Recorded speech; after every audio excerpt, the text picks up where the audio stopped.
You heard it before? Way back in the past. If you don't listen to Rebekah, she gonna whip that ass.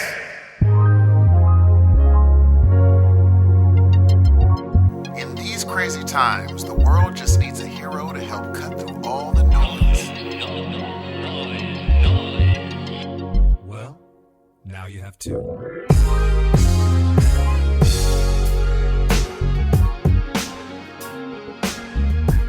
Good morning, good evening, and good afternoon, ladies and gentlemen. Welcome to yet another amazing episode of your Heroes of Noise. I am 1/3 of this amazing trio. My name is Steve. Hey, what's happening, everybody? Welcome to the show. My name is Dan. This is episode 97. We are happy to be here.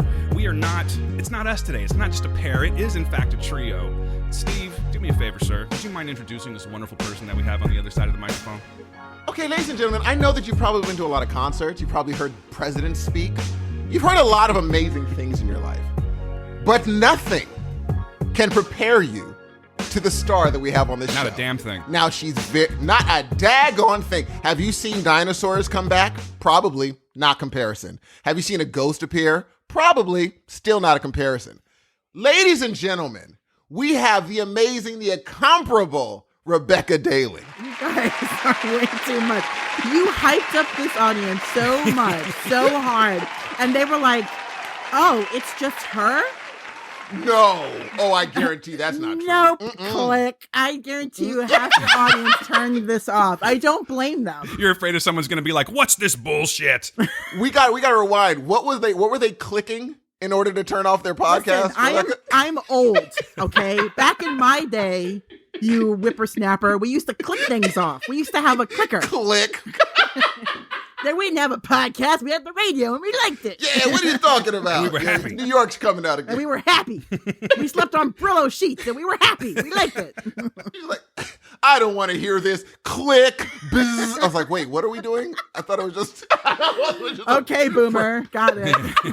I'm not quite a boomer, though, so that's good. All these youngins. That's hilarious. She's like, click.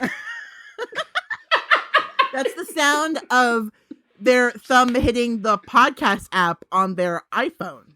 That's what it... You know what? Does yours click too, Dan? My little computer phone does do some clicking, yes. I love it. I prefer to... I still have one that I just wear on my hip and I put quarters in it. Oh, that probably... Oh, dude, okay, speaking of clicks. Okay, this is so off topic. Do y'all have clicks on your text? Oh, when it's like actual sounds of clicks? No, I hate it. Yes, I hate it. Dude. Thank you. Oh, I do. I do have it on my... Oh, Rebekah. But it doesn't bother me. I mean, I don't have it set to 11, but I have a click on that you can hear it typing. Why is that? I don't know. I mean, don't get me wrong. If I put the phone on silent, you don't hear it. It doesn't bother me either way. I don't have a... I don't know. I don't have a preference, I guess. I just... When the sound's on, it clicks, and when it's off, it doesn't. And you said, yes, I want the clicks on my typing. I guess because I never bothered to turn them off, but it doesn't bother me. That is so... I've been next... I first saw it on TV. And then I'm next to people and I'll be hearing like click, click, click, click, click, click, click, click, click, click. I was like, why do they have this initiated right now? I was like, goodness gracious, man. It's hard to be subtle too. I would take all the sounds off. I don't even want someone hearing the whoop when I send it. That's me. That's my that was private shit accurate. right there. You know what that I mean? was accurate. Yeah. Dan. That was very accurate. It's not my thing. Whoop. You do it way better. Hey, can you imagine if the phone made a different sound if you sent a sexy text message, like a sext, and if you sent a purr? like a pervy message, and the phone was like when it sent, and everyone around you would be like, oh my They'll be like, ooh. You know what's funny? That's a great idea. No, it's a terrible idea. I want the Barry White every time I send it. Yeah, exactly. Every time you send it, it'll be like, wow, wow, wow, wow, wow. Like, yeah.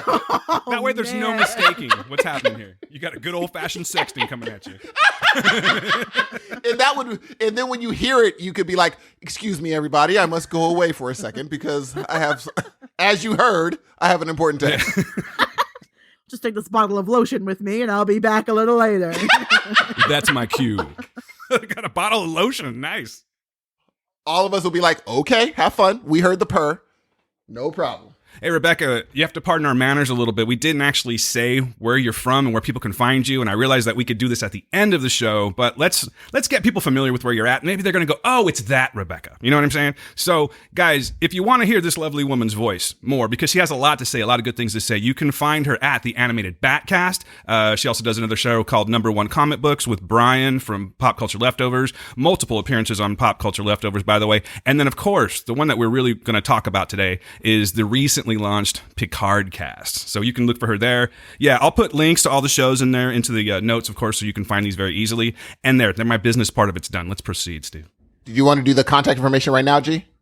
I don't give a shit. Sure. All right, go for it. Go ahead. Let me go ahead and just do that thing, where I do the silly music, Steve, and do the contact Love information. it. I do mind, miss sir? the gap, but I'm sure you do. What are you Well, do? you got braces. What you gonna do? Come on, man. That was good. That's funny. You have hit twice That's now. funny. Oh, it's early in the show, sir. It's early in the show. That's true. All right, let's do this. Hey, what's happening? My name is Dan, and welcome to Heroes of Noise podcast. If you want to get a hold of the show, ladies and gentlemen, simple. That's all you got to do. Go to heroesofnoisepodcast@gmail.com and just use your little digits, your little clicks on your phone, whatever it takes, and send us an email. Let us know what you're thinking of the show. What do you want from us? I don't really care, but I still want to know what you think. And then also, you can go to www.heroesofnoise.com and leave us voicemails and all that stuff. I'm actually going out of order today. It feels a little weird, but I like it. Now let's talk about Twitter. You can reach us at Heroes of Noise, myself, Dan, at DanQPublic, and Steve at SE_Hudson Music. That's what you got to do. There's really not a lot to it, actually. But back to that heroesofnoise.com, you can do all of that stuff right there. Not only can you do that, you can subscribe to our show. We're pretty much wherever podcasts are heard: iTunes, Stitcher, Google Play, iHeartRadio, Spotify, what else we got? Pandora, all of that shit. But more importantly, just keep scrolling down the page and go to the Pods of Justice section. There you'll find our friends who do podcasts as well.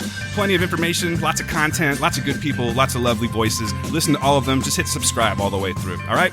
And then lastly, two more things. Go to the Heroes of Noise podcast community at Facebook, all right?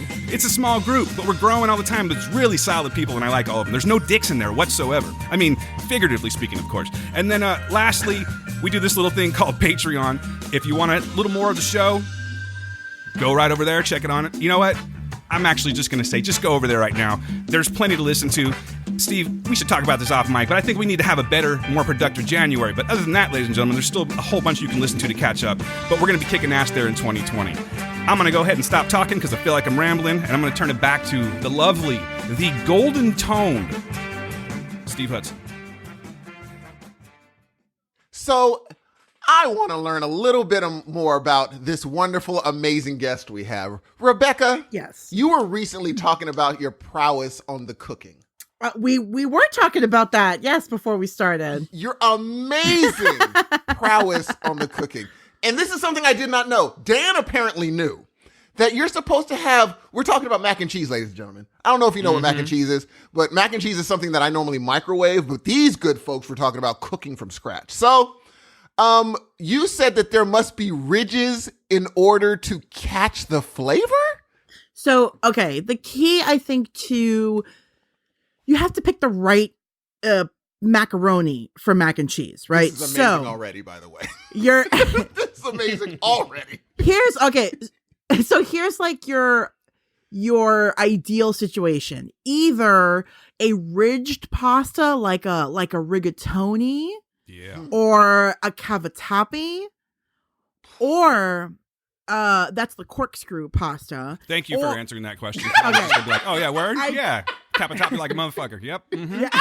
Oh yes, I too like cavatappi's work in I the had no Renaissance idea who that period. was. Like, great director. Reminds me, I have to stock up again. at the cavatappi store. So that either something with ridges, so like rigatoni, cavatappi, or like a penne, or if you want to go for like maximum scoopage or capturing of the sauce, you get yourself like the small shells. which also tend to have ridges on the outside, or even the orecchiette, which are ear shaped, and they also have ridges on the outside, because now you've got like a little space for the sauce to like settle into when you mix it all together. So when Jesus you take Christ. a bite, it's not just macaroni and cheese, it's macaroni with the cheese sauce inside the macaroni, and there's like that little burst of flavor. I'm telling you, that's the key. Not the only one, but I think that's important. It's funny because it brings up, I recently watched a documentary on pasta, oddly enough, and learned nothing. And so I Segue watched Steve at it again. I literally, because it's called Funke, and it's about one of the best pasta makers in the world. Younger, maybe like, he's a younger dude, like 44, 43. And he's starting his own restaurant, and how he rolls. And he had like 100 different pastas you can roll. Wow. I was like, I did not know that there was 100 different pastas. I thought it was pretty much spaghetti and mac and cheese. Maybe a little angel hair. Angel hair. I don't think mac and cheese is a shape. I don't know. I think that's true. You're right. Are you thinking of like elbow macaroni? There we go. Would you have known that, Dan? Would you have known that? Elbow macaroni? Yes, Steve. I like that mac and cheese is a shape of pasta for Steve. That's hilarious. In my brain, it's a total shape. I'm like, do y'all got the mac and cheese shape? Where's your mac and cheese shaped pasta? That's hilarious, man. Dear sir, please point me to your finest mac and cheese pasta. I'll be like, I'm looking for some spaghetti noodles. They'll be like, okay. Okay, just take it down a notch. You just watched The Godfather. Calm down. Yeah, I didn't know you were like a chef. Oh gosh, no, not a chef. But you know, 0 to 100 every time. I bet you make, like, if I were to say, hey, we're all getting together and Rebekah's making her signature dish, what is that going to be? Either lasagna or chicken marsala. Oh, Thank you, chef. With the wine? Exactly. Yeah. Exactly. Oh yeah. Oh, man. Now Come hold on. Here's the key to a good chicken marsala. It's all in the wine. I'm telling you, you want a marsala that is a little bit more dry than sweet. If you get sweet marsala, the dish ends up being like sugary, and that's not what you want. But if it's too dry, if the marsala is really dry, then it doesn't really have enough sweetness to it. So you get yourself a marsala that's slightly on the dry side. And then when you reduce it down, if it needs sugar, you can add a pinch. But usually you don't need it. Goodness. And that's, yeah. Okay, so I'm going to out myself right now. Go ahead, hit it. I feel like a dumbass. For all of us. So she's like, chicken marsala. And I said, oh, with the wine? I had no idea that marsala is a wine. Listen. It's a fortified one. I had no idea. I just thought it was like you make a marsala. I just feel stupid right now. I had no idea it was a don't wine. feel stupid. Don't feel stupid. No one can know everything there is to know in the world. That's No, who but it's cares? wine. I like alcohol. I should know these things. I do too. I But like I cooking. but if you don't cook with marsala, how would you know? You know what That's I true. mean? This So is true. that's all right. Don't Clearly, worry I've about never it. made that. Are you a wine person, Rebekah? I am a wine person. It depends on what I'm eating though. Like I'm more of a it's gonna make me sound terrible. I'm more of an alcohol person, so it just Okay. depends on like if I'm getting together with you guys to watch the game at a sports bar, I'm not gonna order a white wine. I am gonna order a beer to drink with my wings, but if I'm on a nice date with a nice gentleman and he took me to a French restaurant, I'm gonna order a glass of wine. Like it just depends on my situation. And if it's after a long night of bar hopping, then it's shots. So there's that. But I mean, it just depends on the situation. Does that mean shots are in my future at C2E2? They're very much in your future. That was said so like, oh yeah, this is happening, by the way. I didn't know if you got the memo. That's another story for another day of when Rebekah had too many shots at C2E2. Oh, Oh. no. I really want to hear this Those who story. were there know what happened. Oh, okay, here's what I'm gonna ask you. Did it take recovery time for you? the next day I did not feel great. Really? The next day I felt pretty like hungover. Yeah. Let's just say I will probably never drink Jaeger again in my life. Jaeger got you. Ooh, Yeah, Jaeger is very strange because I learned that the hard way.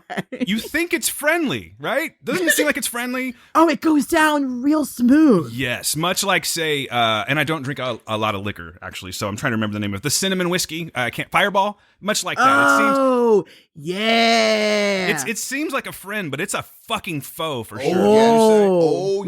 I was sitting there. I remember one time we were like young in our 20s, and I was partying at my friend's house, second story apartment, and we're just doing shot after shot after shot of this shit. And I guess it doesn't really affect me in a negative way, but my friend went to Mr. Hyde level with this stuff. So we're sitting there, we're playing cards. He just gets up in the middle of a conversation we're having with him, for that matter, gets on, because it's like kitchen and then like sliding door and balcony, goes to the balcony and jumps the fuck off the balcony. Oh, sniff! Fine.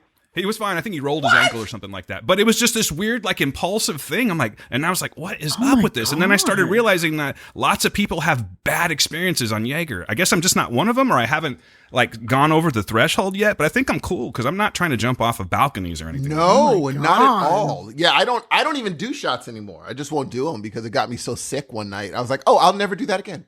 Cool. Yeah, it's I know, like, and I'm too old to like be messing around with that stuff. Like I don't know, sometimes I think I'm still like 25. But yeah, see, that's where I am too. And then I end up hurting really badly. And then the next day you're like, oh, I'm not 25. Oh yes. I've learned the lesson of being 41 very recently. Oh yeah. It's like you can't do the stuff that you used to be able to do. But now I'm not gonna go too deep because I'm sure you're probably going to go over it on your own wonderful podcast, but I do one day want to hear the full-on story.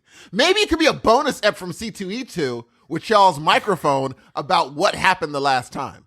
Maybe we'll just make our own new adventures and then record those. We might. Oh, I don't know. On. That's beautiful. I love how you just did that, Dan. We'll make our own. Give me a new seed, adventure. I'll make a flower, fool. That's what I do. I've never heard that before. Neither have I. Did you just make that up?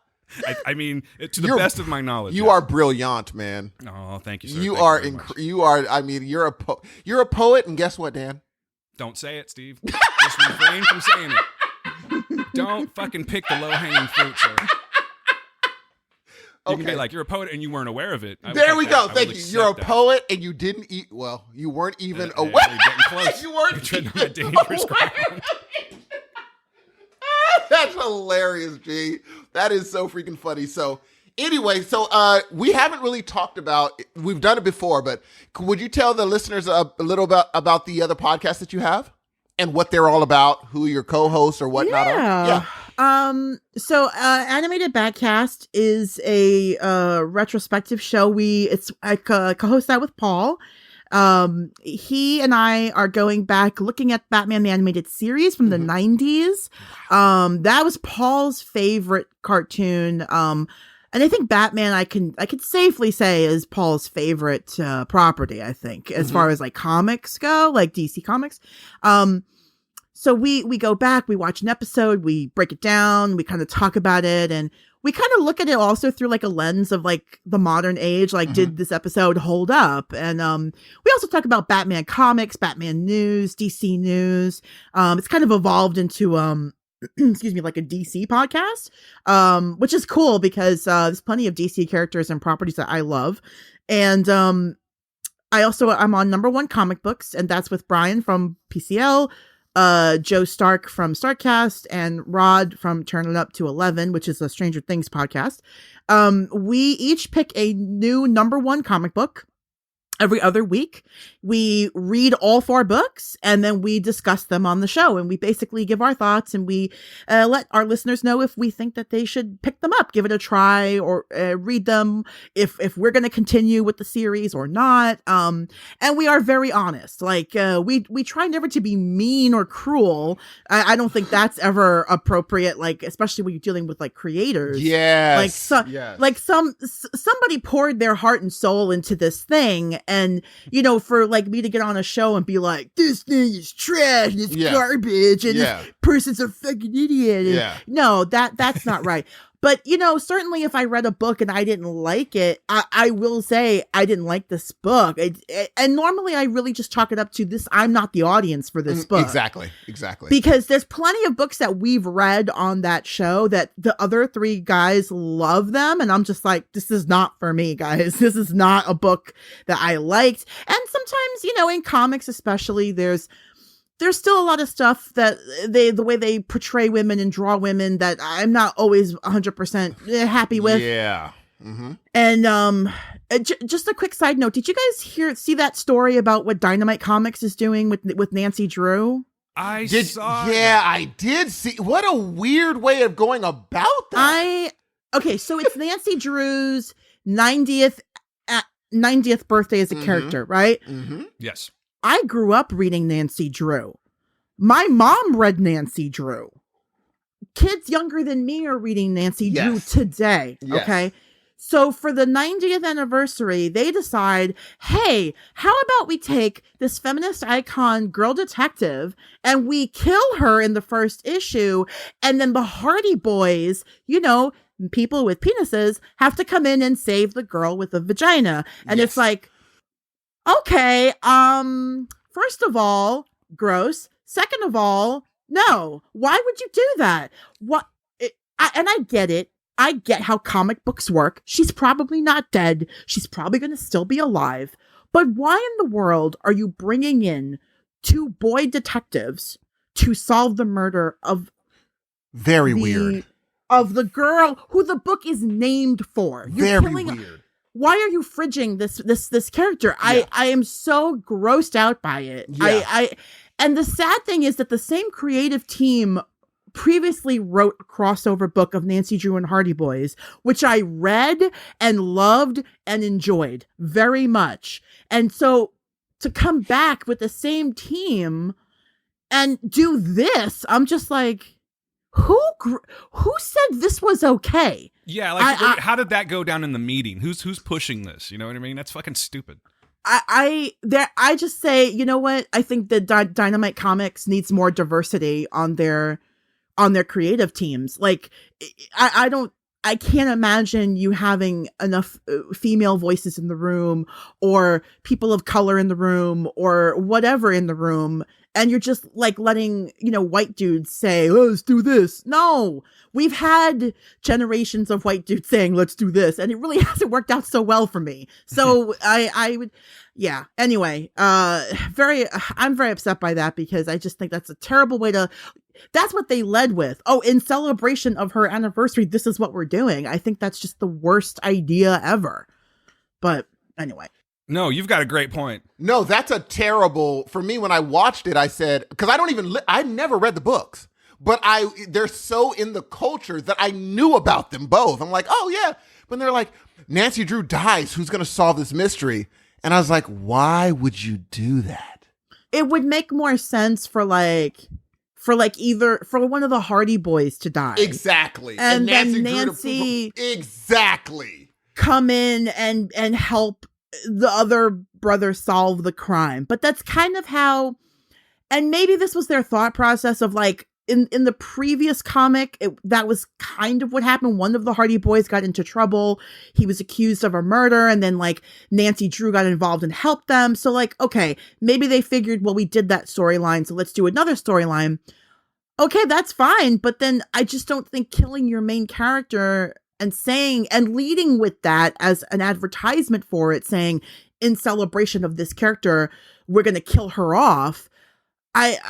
For her, was it 90th anniversary? It's her 90th anniversary. Yeah. Why? Let's make it special, right? Yeah, that makes no sense. I'm just really upset by that. And, so again, like, I know I was talking about number one comic books, but like, there are certain things that sometimes come up in these books that like, and my other co-hosts, sometimes they're just they're not sensitive to it because they don't have the same experience that I do growing up as a girl in a world trying to find her place in the pop culture world. Exactly. I've just had a different experience. And Steve, you've had a different experience as a Black man growing up. And Dan, you've had a different experience as a Latino man growing up. So it's like, we could all talk about our different struggles that we had and in certain ways that we had difficulty.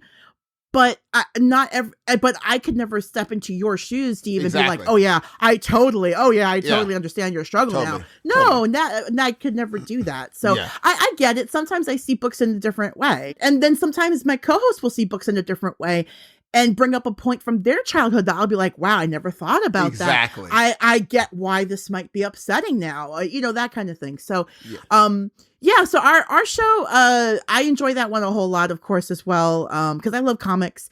And then finally, Picardcast, that's my brand new show that has been going for a little bit. Dan was on an episode, 2 episodes actually.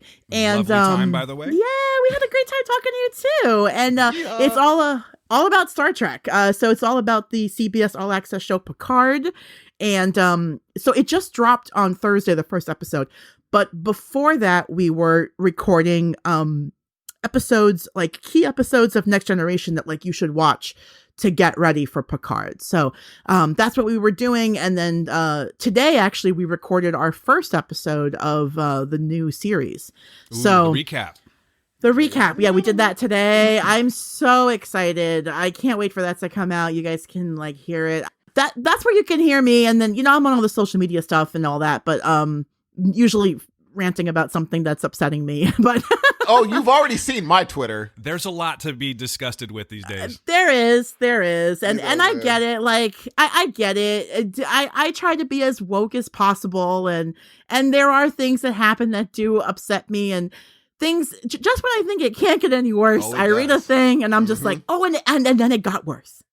Yes, it is. It's a hellfire and brimstone time outside. But yeah, I mean, stuff like comic books do bring me back to going to the comic book shop, getting a random comic, reading it through. Although I will say, I need to start researching if it's a one-off. Because sometimes I'll read these books, get really into it, then it ends, and I'm like, wow, that seems like a solid ending. I wonder when the next one's coming out, and I look up, I was like, oh, this is only one book? I thought there was another thing coming. I got to be careful about these one-offs that a lot of people are doing, but I really need, I know like Brian had told me to check out Death of the Family, and I haven't gotten a chance to check that out. I want to read Deceased, but I bought my son the Deceased book, and he won't unwrap it because he loves the cover, so we're not going to be, I'm going to have to go buy another Deceased book. One. Yes, because he has the Joker cover, and he's like, oh, I'm not opening this. That's hilarious. Yeah, and so, but did you like that? Did you read Deceased, and did you like it? I've read a little bit of Deceased. What I've read, I've liked. I'll be honest, like sometimes it's hard to keep up with everything that's out there. Yes. So it depends. On some stuff, I will sometimes just wait for the trade if I know it's going to be like a shorter run. And if I'm not like, this book is so amazing, I have to read it every week. Yeah. I will just wait for the trade, and then I'll get the trade on like Amazon or Comixology and then read it. I've been reading lately a lot more Batman stuff for Animated Batcast. So like, reading like the Greg Capullo and the Scott Snyder and Greg Capullo run of Batman is great because those guys like redefined. Man, Snyder he is good every time. Oh, Scott Snyder is just amazing. And and then Greg Capullo with his art is just have either of you read Court of Owls? No. Have you, Jen? I have it sitting in the room right next to me, actually. My son has that one, and I really need to get on that. Let me tell you something. So Court of Owls was my introduction to Snyder and Capullo. And I think that might have been the first thing that they did, but I read it like years later. Court of Owls is, in my opinion, one of the best Batman stories out there. I would love for them to adapt that into a movie. But to be fair, the villain is hard to portray on screen. And I don't want to say any more than that because you haven't read the story. And I feel like if you read the story and then get the idea, you might agree with me or you might not. I don't know. But it's like the thing with Batman is, I mean, how many times are we going to see Batman in the same story? Oh, here's the Joker. Oh, here's Catwoman. Oh no, they fell in love. Oh no. Yeah. And don't get me wrong. It's not like I'm not looking forward to the new Robert Pattinson movie. I am. But at the same time, too, we have a lot of Batman movies out there. Exactly. We have lot. a million. Why do we need to do this again? I don't hate on them. More power to them. But I'm just like, why not try another character? I always feel like it's because it's safe. They know that it's gonna bring money for sure. Oh, it's totally safe. The name will do it. The name will. And again, remember, Dan, like we said before, this is all Burton. He started this thing where it's just like, oh, you put the Batman name on something, it will now make money. Exactly. Yes. A dark Batman, though. But I think you have to give, besides Tim Burton as the director, which you have to give him a lot of credit to, I think you also have to give a lot of credit to Michael Keaton. I didn't think of it, but that's true. It's true. I will say this. Everybody has like, it's kind of like Superman. Everybody has like their Batman. She's about to say my wonderful thing right now. I don't know what I'm about to say. But I will say this. When it comes to Batman, for me, this is just my opinion. Yes. I think the best live action on screen Batman we've gotten is Michael Keaton. Thank you. Bravo. And I will tell you why. Because it is the only time on screen live action. I am not counting Batman the Animated Series because that's a whole nother conversation. But live action on screen, it is the only time we have gotten Detective Batman on the screen. Yeah. Every other time you got your Nolan films and you've got Christian Bale who needs a lozenge. Where's the ball? Yeah, I don't know what that's all about. And I don't know what that's all about. Then you've got Ben Affleck who's like, Martha? And then, and now we've got Robert Pattinson, which we don't know. I don't know what he's going to do with the role. I'm assuming he's going to do something really good with it because I do like him as an actor. Yeah. But if we're talking, in my mind, Detective Batman, that's his thing, right? The world's greatest detective, not the world's greatest tire flipper, not the world's greatest crawling out of a hole to fight Tom Hardy in a pimp coat. Yeah. It's the guy, it's Detective Batman. And Michael Keaton was Detective Batman. And in the animated series, you had Kevin Conroy doing the voice of Bruce Wayne and Batman. And every week he was Detective Batman. Every week he was Detective Batman. And that's why I think that show holds up over like maybe let's say, and there's no hate towards this other show I'm about to mention because I also enjoyed that show and I like it now too for what it is, but I can see the cracks in it. Yeah. Is X-Men the Animated Series. I loved X-Men the Animated Series from the 90s. I'm rewatching it now on Disney Plus. And it's fun to revisit it. But that's all like bright lights and action. And, and there is story there. I'm not gonna say there's not story there, but I'm just saying when you go back and watch like Batman the Animated Series, you've got a plot every week straight from the comics, and Batman is there with the Bat computer clickety clacking his way and figuring out what's going on. And I just think that's the Detective Batman that I'm yearning to see on the big screen. And I don't know why they won't give it to me. I don't understand. Why do you I guess I'm in the minority. Everybody else wants to see Batman flipping tires, but I want to see him solving a crime with his brain. Well, it's hard to get. Here's the problem. What Keaton brought to it was a charismatic Bruce Wayne. Yes. In order for you to have a Detective Batman, you have to have a very charismatic Bruce Wayne. And yeah, there has to be that duality there. I couldn't agree more. It's so true. Yeah, exactly. You have to. When Michael Keaton was like, I don't think I've ever been in this room. I was like, that's Bruce Wayne. We're looking at a guy that's like, I have this money. I have it all, but I'm also this suave, cool, funny guy that's just like, you can't hate him. He's a billionaire you can't hate. I didn't really like Ben Affleck. I didn't like George Clooney, Val Kilmer. I didn't like them as Bruce Wayne. If you find a Bruce Wayne, I think you can find a Batman. If you find a really good Bruce, you could find a Batman.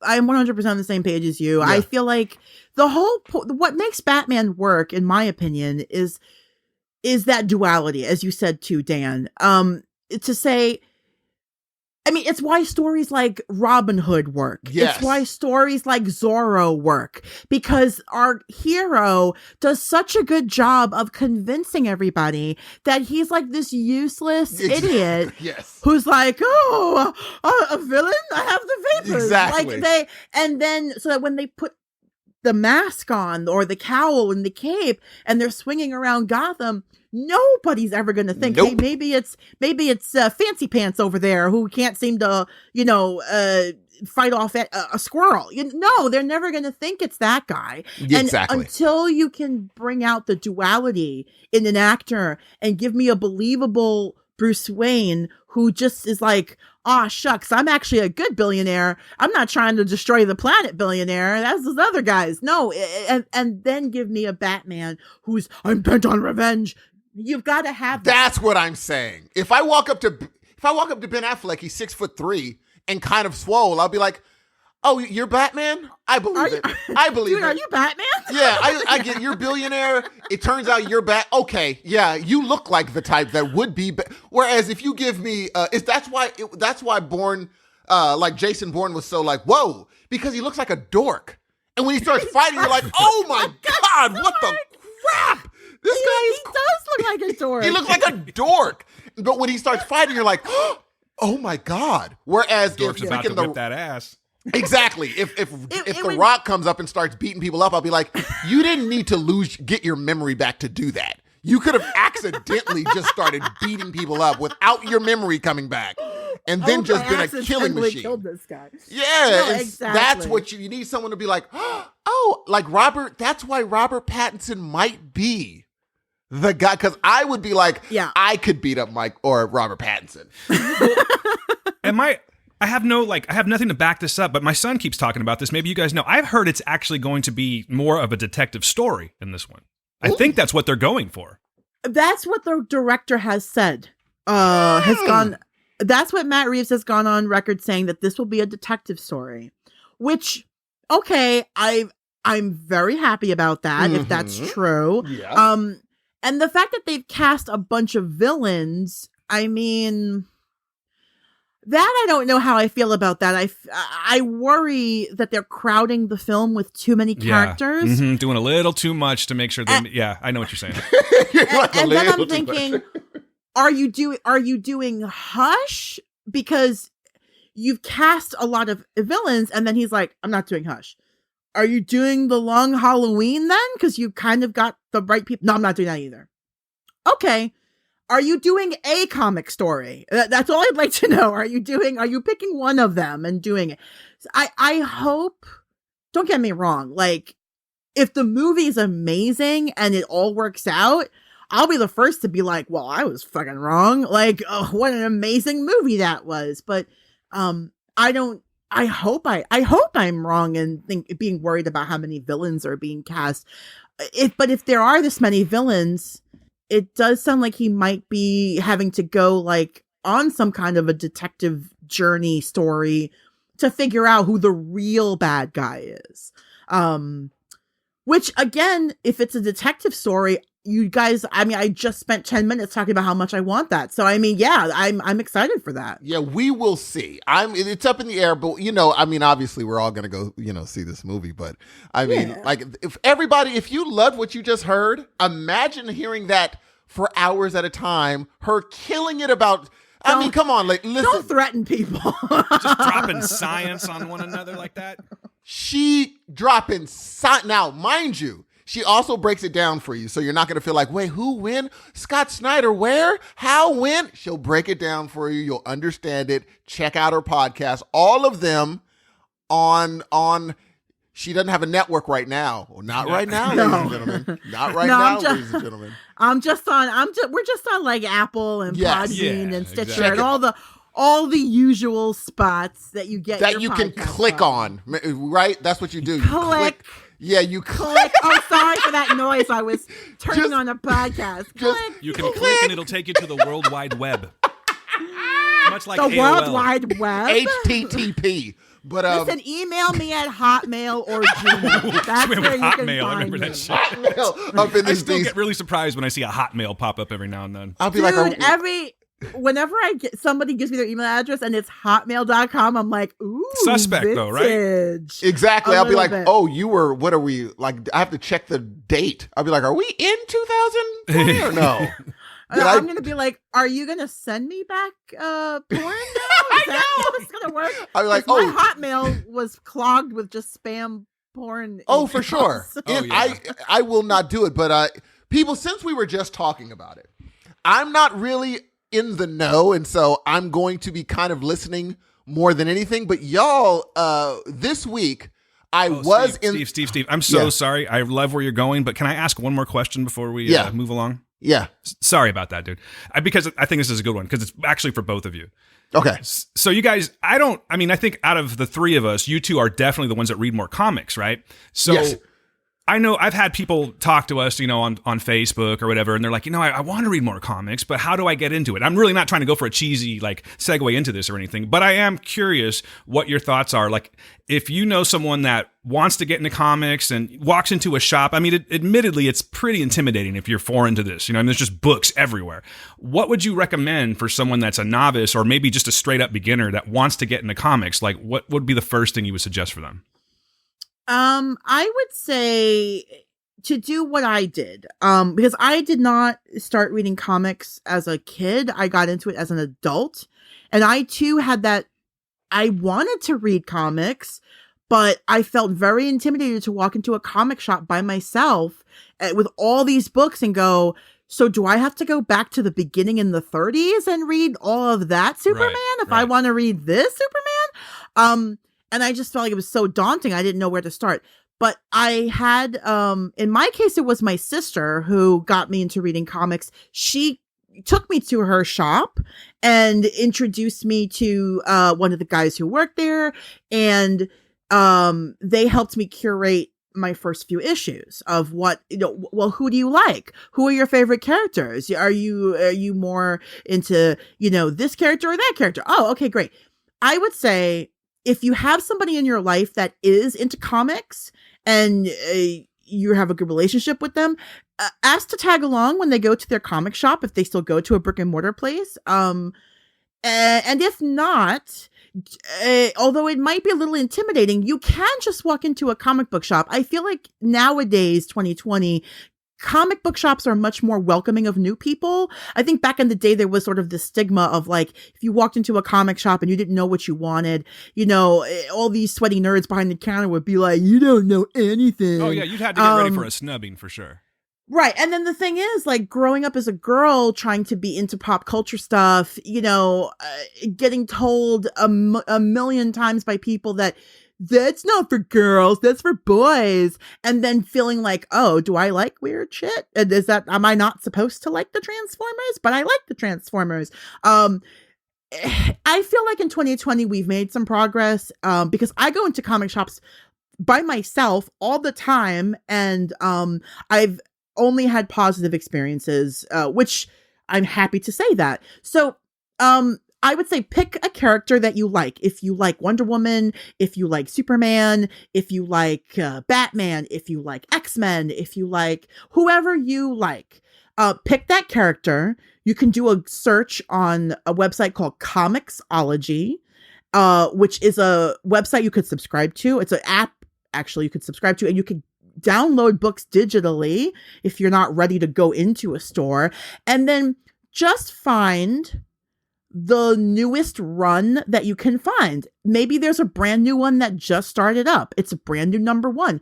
You don't need to read the stuff before it to get what's going on here, because usually these stories are self-contained. And if they're not, you can go on to DC Wikipedia or Marvel Wikipedia and read the backstories of what happened before you started reading. And that way you could be like, oh, now I get why this character is doing this thing. And then once you're ready, step into that brick and mortar store, get to know your local comic book shop, and start your pull list of what you want to read, and ask the guys and gals who work there, hey, what do you recommend? And they'll tell you what they're reading, because most comic book shop people are also comic book readers. So I would say start with that. If some tips there to get into comics. That's a damn good answer. You That's see why I asked that freaking question? I knew I was amazing. going to get a great answer, man. That is an amazing answer. I still feel like if you have a good friend that's into comics and that they'll take you to their store, I always feel like that's really the best way. But if you don't have that in your life, then you have to do it by yourself. Yeah. Then just take those baby steps, start online and then work your way up into interacting with other people. Because sometimes that can be a little intimidating. For You sure. walk into a store, you don't know anybody or anything, and all you just see are books, and you're like, I don't know where to begin. And yeah. And some people are afraid to ask those questions. They don't want to seem indeed. They don't want to one seem wants like the look novice in the store. stupid. Yeah, right. Yeah. Nobody likes to feel stupid or like, oh, I don't want to look ignorant. But everybody had to start somewhere. That's At some true. point, even the most experienced comic book reader had to start somewhere. Totally. That usually it's, their parent or a close friend or somebody gave them their first comic book and said, here, read this. And then that began their journey. But everybody starts somewhere. That's and so, yeah, even if you're like, an adult and you've never read comics, but you want to, no time like the present. Just jump on in. There literally is no time like the present when you want to escape what's happening and you want to take your brain away. Just get into this. They almost suck you into a world. And so just, get into it. Like you were saying, Scott Snyder, I got into him in Albuquerque doing American Vampire. I'd never heard of Scott Snyder that much. But when I'm big into horror, and I would have never got into that had I not gone onto sites like Comixology or even Reddit. We're like, what's your favorite horror comic? For every ridiculous Reddit comment, you get one that's just like, oh, he listed 50. You know what I'm saying? And then he listed 50 good horror. They'd be like, wow, this guy is versed, or this woman is versed. And so go and check it out. And a lot of times this, not to get too deep, but a lot of times this is the only way that like women and women of color actually get stuff out. Because you could look that up and be like, hey, what writers that are women or LGBTQ or women of color that actually are making these comics? And you can actually get in that way. You want to support to support it, handle it. And there's some really good stuff out there. So please get into comics. Listen to Rebekah's amazing. You ain't ready. Y'all ain't ready. Why am I even telling y'all this? Y'all, you know what? ain't ready. I would say this too, that like being on #1 comic books, I'll be totally honest. Coming into that show, when Brian asked me if I wanted to be on, I said yes because #1, I love reading comics, and #2, I really enjoy recording with Brian. Whenever I can, I do. But then when he said, oh, we're also going to be, Joe and Rod, and I knew that Brian, Joe, and Rod had years of reading comics against my minuscule amount of time reading comics. I'm not going to lie. I got sweats because I said, oh my God, I don't know anything about anything. These guys are going to they're going to regret asking me to join them. I'm not going to fit in. I'm not going to, I can't cut it. Yeah. Oh my God. I really was I really was worried about it. And then, of course those guys didn't do that because they're great people. Yeah. But then also too, I've expanded my horizons because Joe loves horror comics too. And so does Brian. So oftentimes one of them will pick a book that I would never pick up, because it's got a cover that I'm like, nope, that looks scary. I'm not going to read it. Yeah. but I have to read it for the show. And then I'm like, oh man, this is a really good story. And I never would have read it if I had not been part of this. So it expands my horizons because now I find myself looking at covers being like, ooh, what is this book about? Rather than shying away from it, diving into it to read the synopsis and see if it might be something I'll try. So that's exciting too, when you get to when you get to try new things because of comics. I would never have gotten into reading authors like Cullen Bunn, who writes a lot of horror comics, if it hadn't been for #1 comic books. Well, it's funny because I wouldn't have before, if I didn't listen to you, I would think Batman's a super cornball. Right. Because I just always thought he was corny. But I will say, what got me into kind of giving him a shot is not only your podcast, but the Joker one-off. I was like, if this was the one. When I saw that face ripped to pieces, I'm like, I want to see how that happened. And so I get in, and by the end of the book, I was like, oh, I get it. Yeah, I can see how somebody could go crazy. And then, I was like, okay, I'm into it if he has nemesis like this. Now, mind you, it's not necessarily like that in the Batman books, but it was good to be like, oh my God, this is such a great, it was like, wow. And it's as simple as the Joker. I was like, oh, I love this story. And I'm like, if this is connected to that universe and, I could actually walk through it with you on your podcast and be like, okay, well, I'll just listen to them talk about it and maybe it'll give you more insight. Everyone's going to have that experience listening to your podcast. Even better experiences. So I recommend everyone, please listen to every single one of Rebekah's podcasts. She's gonna brighten your day. She's gonna drop that science, DC, you see what I did there? But she's gonna drop that science on you. Y'all ain't ready. So please check them all out. You'll be a better person because of it.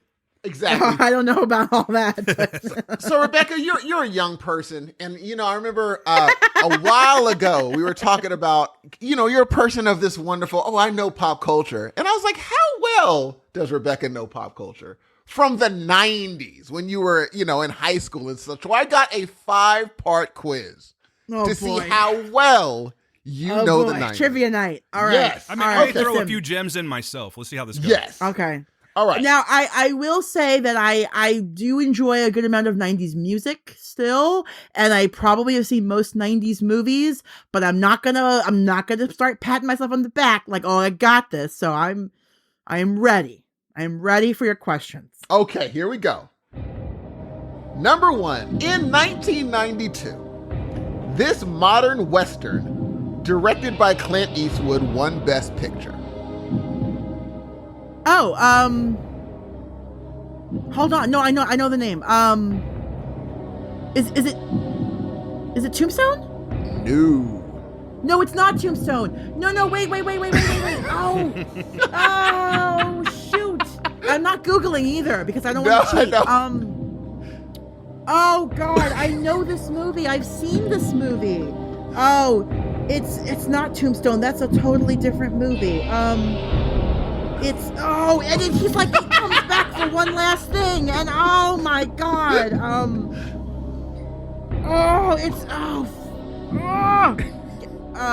God, Unforgiven. It's Unforgiven.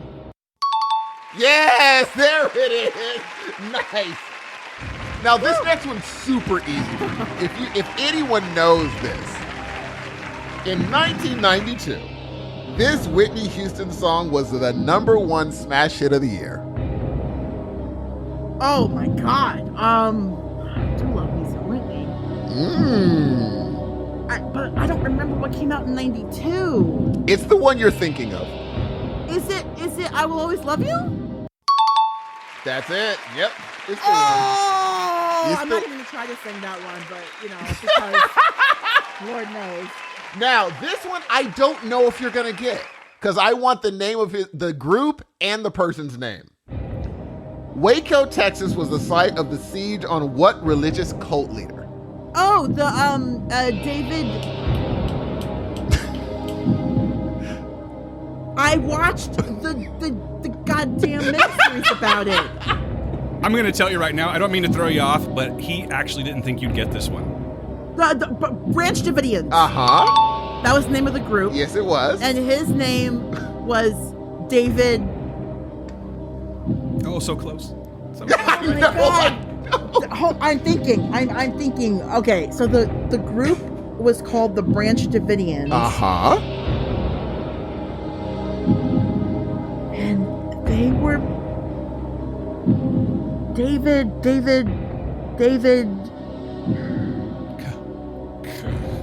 David Koresh. There we go.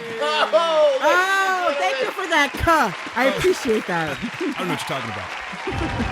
So this quote in 1993 from a 1993 blockbuster was from what movie? The quote is, "Your scientists were so preoccupied with whether they could, they Jurassic never..." Park. There it is. Yay! And this is the last one. In 1992, who was president?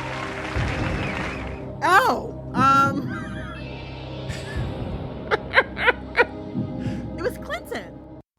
That's it. Oh! All right, Dan. You actually got 5 out of 5. Now, Dan, do you have a few? Pat yourself on the back. Let's really screw with your Thank mind you. now. Thank you very much. Oh boy, here we go. All right, we'll start easy. Okay. Rebecca, who was the creator of Dawson's Creek? Who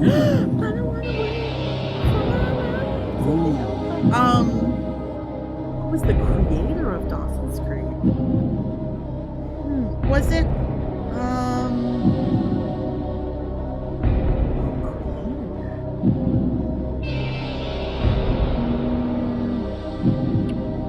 it wasn't, Would you like some names and you can choose?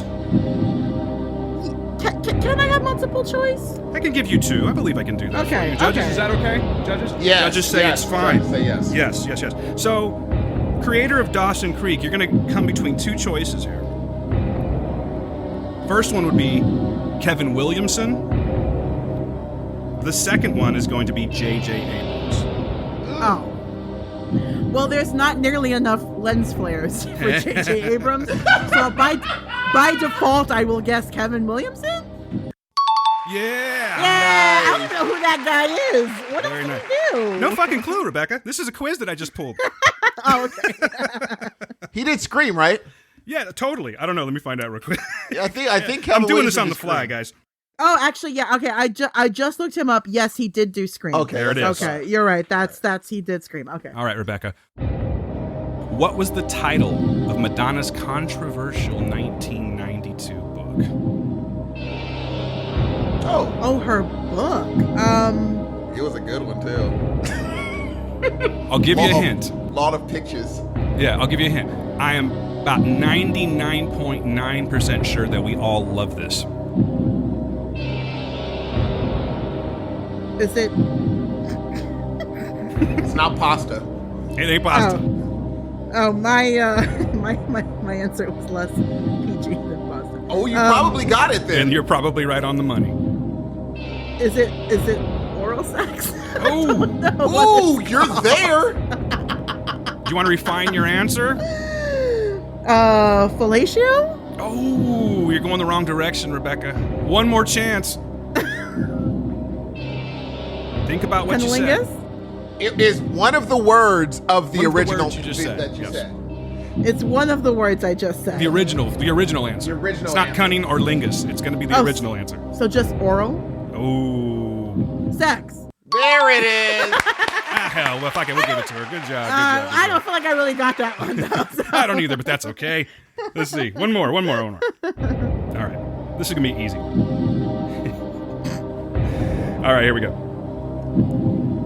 Which album sold more records? Alanis Morissette's Jagged Little Pill or Spice Girls' Spice? Oh, you know what? I bet you I'm going to be angry if I'm right, but I am going to guess only because I feel like it's probably what happened. I bet Spice Girls probably sold more. Yes. Yeah. Spice Girls sold more than Jagged Little Pill? I'm not surprised. Jagged Little Pill that album came out of nowhere, and it really was a slow build. You know she's touring it. Yes, she's going back on tour. She's touring Oh, that she album. is? Yeah, she's touring Jagged Little Pill. Oh my God, I had no idea. Let me tell you something. That album spoke to a generation Listen. of women. That album spoke to a generation of angry women. Oh my God. And when we found out she was talking about Homeboy from Family Matter, or from, what you call it? Man, who knew? I was What's like- that guy's name? David Gouillet or something like that? Yes. Yeah, Dave Coulier. I was Who like, knew? what? Who knew what my man can do? You never know. He lost. Yeah, he he did. lost. Crazy. And then she goes from him to Ryan Reynolds. Like, she's got choices. You know what I'm saying? She's Yeah. And apparently they all vary as far as the quality of things. I don't know. Well, she got Ryan Reynolds on his way up. This is true. Yeah. Yeah, she got pre-Deadpool, pre-Van Wilder. Yeah. That's yeah. true. That's true. And I used to love, I remember I wasn't into Alanis Morissette, but I loved Head Over Feet. I thought that was a smooth song. And I was like, okay, I like this song. This song is really good. Head Over Feet was a very good song. That was fantastic. I also liked but it was from another album. Thank You. For some reason that song got me. That's on the same album, isn't it? No. I believe that it is. I think it's on a Thank You is from the later album. Interesting. I don't know. I think I'm going to challenge that. Okay, let's check. Okay, what do you say, Dan? Same album? I'm thinking that it's on Jagged Little Pill. I'm thinking it's on the follow-up. No. Thank You's not on Jagged Little Pill. There we I am go. wrong. Right. I mean, you know what? I listen. You guys are the music experts. I'm not, so I am not. Not an Alanis Morris, expert though. So I'm going to go with. Yeah. Let's see. Did we verify this? Do I need to verify? Yeah, I think it's on the follow-up because she did a follow-up. It was some years afterwards, and she did Thank You. And I remember I listened. I was like, oh, this is a great follow-up song. Okay, here are the songs on Jagged Little Pill. All I Really Want, You Ought to Know, Perfect, Hand in My Pocket, Right Through You, Forgiven, You Learn, Head Over Feet, Mary Jane, Ironic, Not the Doctor, Wake Up, and then You Ought to Know Again. I think that was the live recording. So yeah, Thank You was on a later album. I can't believe how many of those songs I know. I didn't even know she had this many albums. I'm looking right now and I'm like, what the hell one? Oh, here it is. I think it's hold on, is it? Yep. Supposed Former Infatuation Junkie. I know nothing about that album. But Supposed Former Infatuation. I remember there was a music video that she did back when MTV actually showed music videos. She was like naked, right? I don't know if that was the one. On the bus. I could be thinking of a different song, but she did one where she was like dancing through the decades. And she would like morph like the 20s, the 30s, the 40s. Like, and I really liked it. Like, I like stuff like that though. Like visually, I like when videos do that or movies do that. I enjoy that. That might not be for Thank You, but I do remember that video. But it was weird because when she wrote Jagged Little Pill, she was angry and she was, and she put it into her music. And then after Jagged Little Pill, and she did all the touring and all that, and she kind of found like peace and some happiness, her music changed. And then people were like, nah, I don't want to hear you happy. I want you angry. Stay and miserable. It's like, what? Which I think is such BS. Like, I mean, I get it. Like, if it's not your taste, but like, to wish that somebody was angry and hate writing stuff, like, that's pretty terrible. But well, I think that's what we do. Just like, I mean, think about, my generation loved Eddie Murphy when he was raunchy. Sure. When he went to Disney movies, we hated him.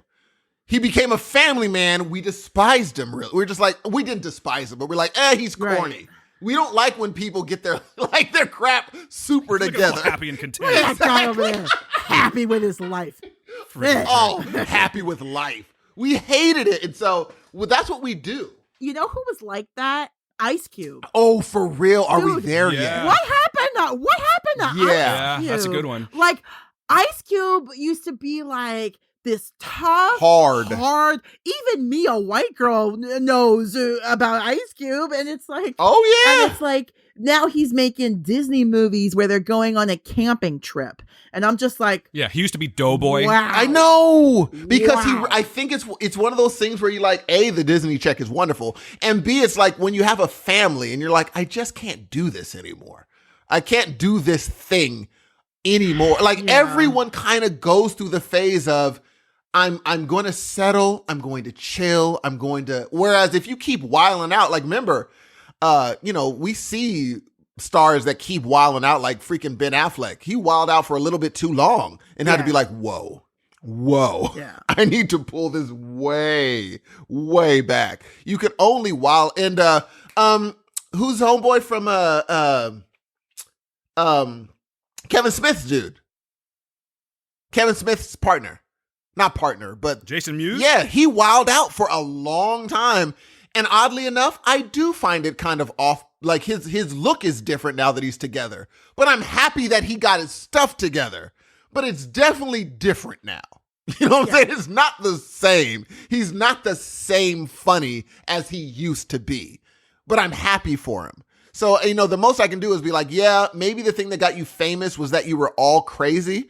But even if I don't like your stuff anymore, I'm happy you got your crap together. I'm pleased that you got your life in order. But yeah, that's funny. I Thank You that was a great song, man. That was, but it's it is weird because like I always like Alanis Morissette. I always respect her and artists like her who. How do I say this without sounding terrible? So like, okay, we know that like the music industry machine produces artists that have certain looks, right? So, you know, groups like the Backstreet Boys and New Kids on the Block and NSYNC and all that when the boy band craze of the 90s was going on, there was no five guys who happened to meet and realize they love to sing and let's start a band. No, that is an ad in a paper saying looking for teenage boys between this age and that age that have a certain look and can passably sing and will put you in a group. So the music industry has artists like that, right? Yes. They have things like that. They have the who's another they have like the Christina Aguileras and the Britney Spears of the industry that when they first started, there was a very certain look that the industry was going for. Totally. And not to say that Britney and Christina can't sing, they can sing. And especially Christina, she could sing anybody under the table as far as I'm concerned.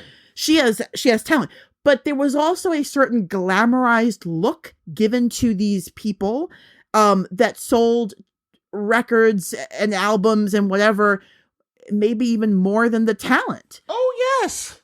But then you have people like Alanis Morissette, Adele, Amy Winestock, right? No. Winehouse. Geez, Weinstock, sorry. Winehouse, who I would not call those women glamorous like that. And even like Alicia Keys, I'm not saying these women are not good looking or that I think they're ugly. Not at all. I think they're all beautiful and I think they're all beautiful. They look like individuals. Yes. Thank you, Dan. That's exactly what I'm trying to say. They look like individuals and they don't look like an Ariana Grande copy. Yeah. Again, nothing against Ariana. She can sing. I'm not saying she can't. Or even like, I'll tell you this. I respect Lady Gaga. I like her music much more now than when she first started. Yeah. I get the whole performance art stuff, but when you wear a meat dress to a thing, I just feel like, is it about the music? No, you're doing too much. You're doing too much. Yeah. You're but when she stripped down to the basics, her at a piano, oh my God, like she's incredible. Blew my mind. I had no idea she could do that. She has talent. I always knew she had talent. Funny story, I saw Lady Gaga live because she opened for New Kids on the Block on their reunion tour. Are you kidding me? Oh. I am not kidding you. That's crazy. But she was nobody then. Like she had done...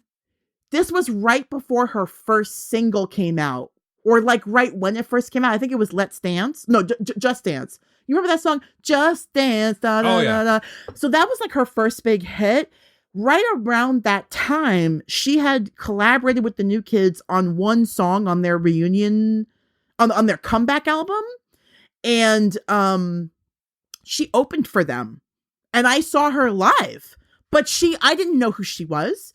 It was her and like four backup dancers, and she did a few songs. That was it. But she was nobody. I was there to see New Kids on the Block. I didn't care about the opening act. Yeah. So then New Kids come out, and it was like, 2 hours of screaming our heads off. And then years later, when you think about like, oh, Lady Gaga, I was like, oh my God, I saw her live in Long Island because she opened for New Kids. Insane. Like, yeah. Wild, right? Yeah. You never, because I remember there was a while when John Mayer was opening for Dave Matthews. And there's quite a few people that are just like, I saw him when he was opening for Dave Matthews. There's like quite a few people I know that saw him then. And I was like, the one time I should have gone to see Dave Matthews is when he was, I would have seen John Mayer when he wasn't doing weird music. And so, do you guys remember Ben Folds 5? I do. Yes. Okay. So here's another funny concert story. my best friend and I, we get tickets to go see in this really tiny venue. There's no seats. It's like a club, standing room only. We got tickets to see Duncan Sheik.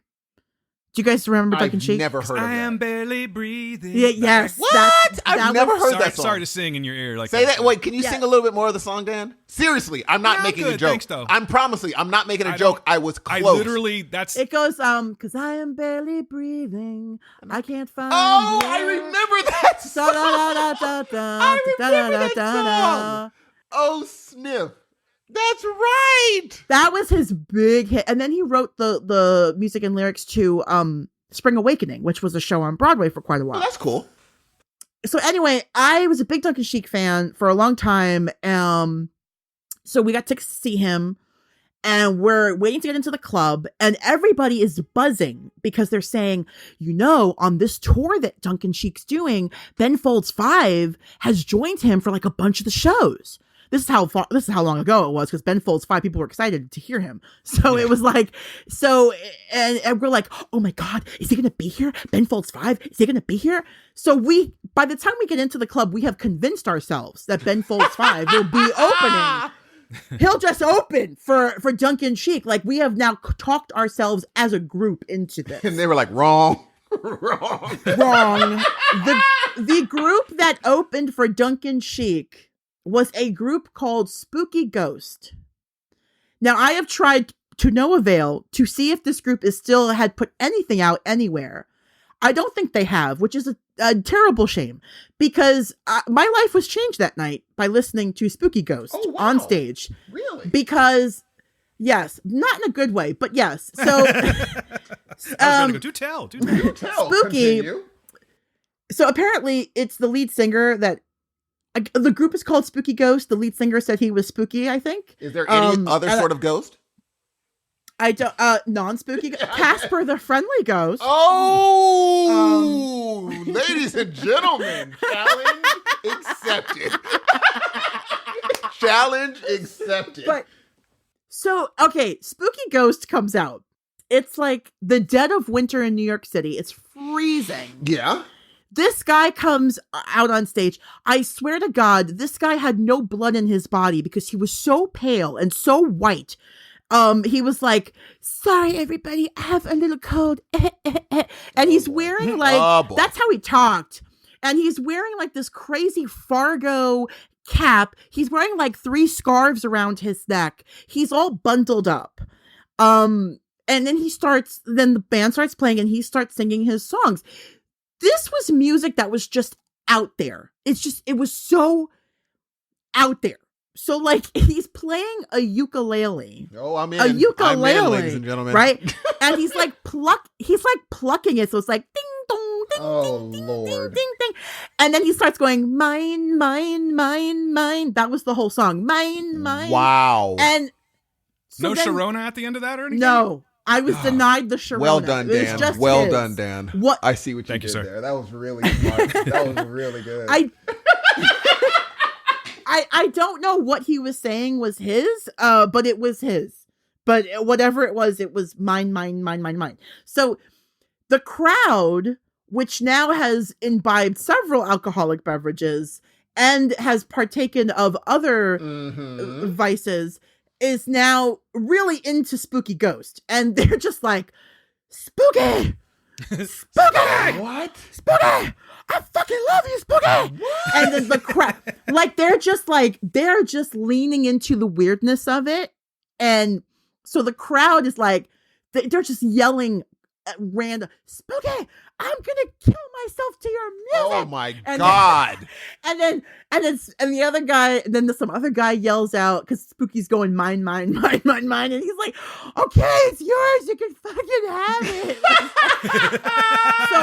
it." so Spooky does his bit, and then he leaves the stage, and then because the crowd's like really still into it, they're like, "Oh, bring back Spooky! We want more Spooky!" Oh, they ruined Whatever. the show. Well, and then like Duncan Sheik comes out and he does his thing, and then he brings Spooky back for like the last Oh, song. my God. And the crowd, you would have thought the Rolling Stones came on stage. This crowd was into it. Really? And it was just, I think they were just wanted to make fun of him some more, which looking back is not nice, but this dude was weird. And you can't find them anywhere? No, I'm very disappointed. Oh, I think I can help you out. Oh. Let's see. Here. Oh, no, Dan. No, you did not. I totally did, Steve. Come on. Here we go. All right. What was that song called? I'm going Mine. I think it was just called Mine. What if he named it Yours? What if he's like, I'm going to name this I'm wrong. Yours? I'm sorry. No, I'm looking. Oh, here it is.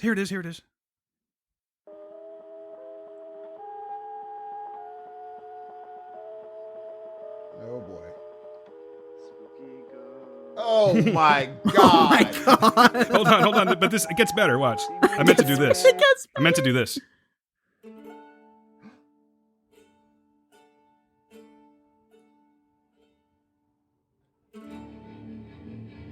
Does this bring back memories right here? This might be it, actually. It might be it. He didn't sound that good, though. I'm not going to lie. He sounded pretty bad live.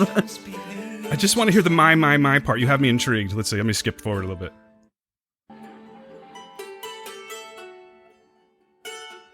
Wow. Spooky. Spooky is like Oh, geez. All right, I'm sorry, Spooky. Wow. Spooky is like having beer dick right now. Oh, I'm just boy. not really feeling anything. Right But now. you know what? At Yeah. least I Skip know that. what she's talking about now. That's very intriguing. Yeah, it was, I don't know where they dug this band up. No clue. But, yeah, weird, funny concert story. Hey, speaking of 90s music and boy bands and things like that, what does this mean to you, Rebecca?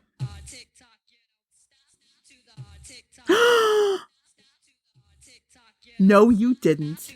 I totally did. Ooh, ooh, ooh. Okay. Ooh. He's so direct in the song. Straight to the point. Inside, take off your clothes. Straight to the point. You know what I want to do? I want to sex you up. That's what I want to do. Right? That was back Just when so there's no you could just question. direct. Yeah. Oh my God. All right, so I bring this up for a reason.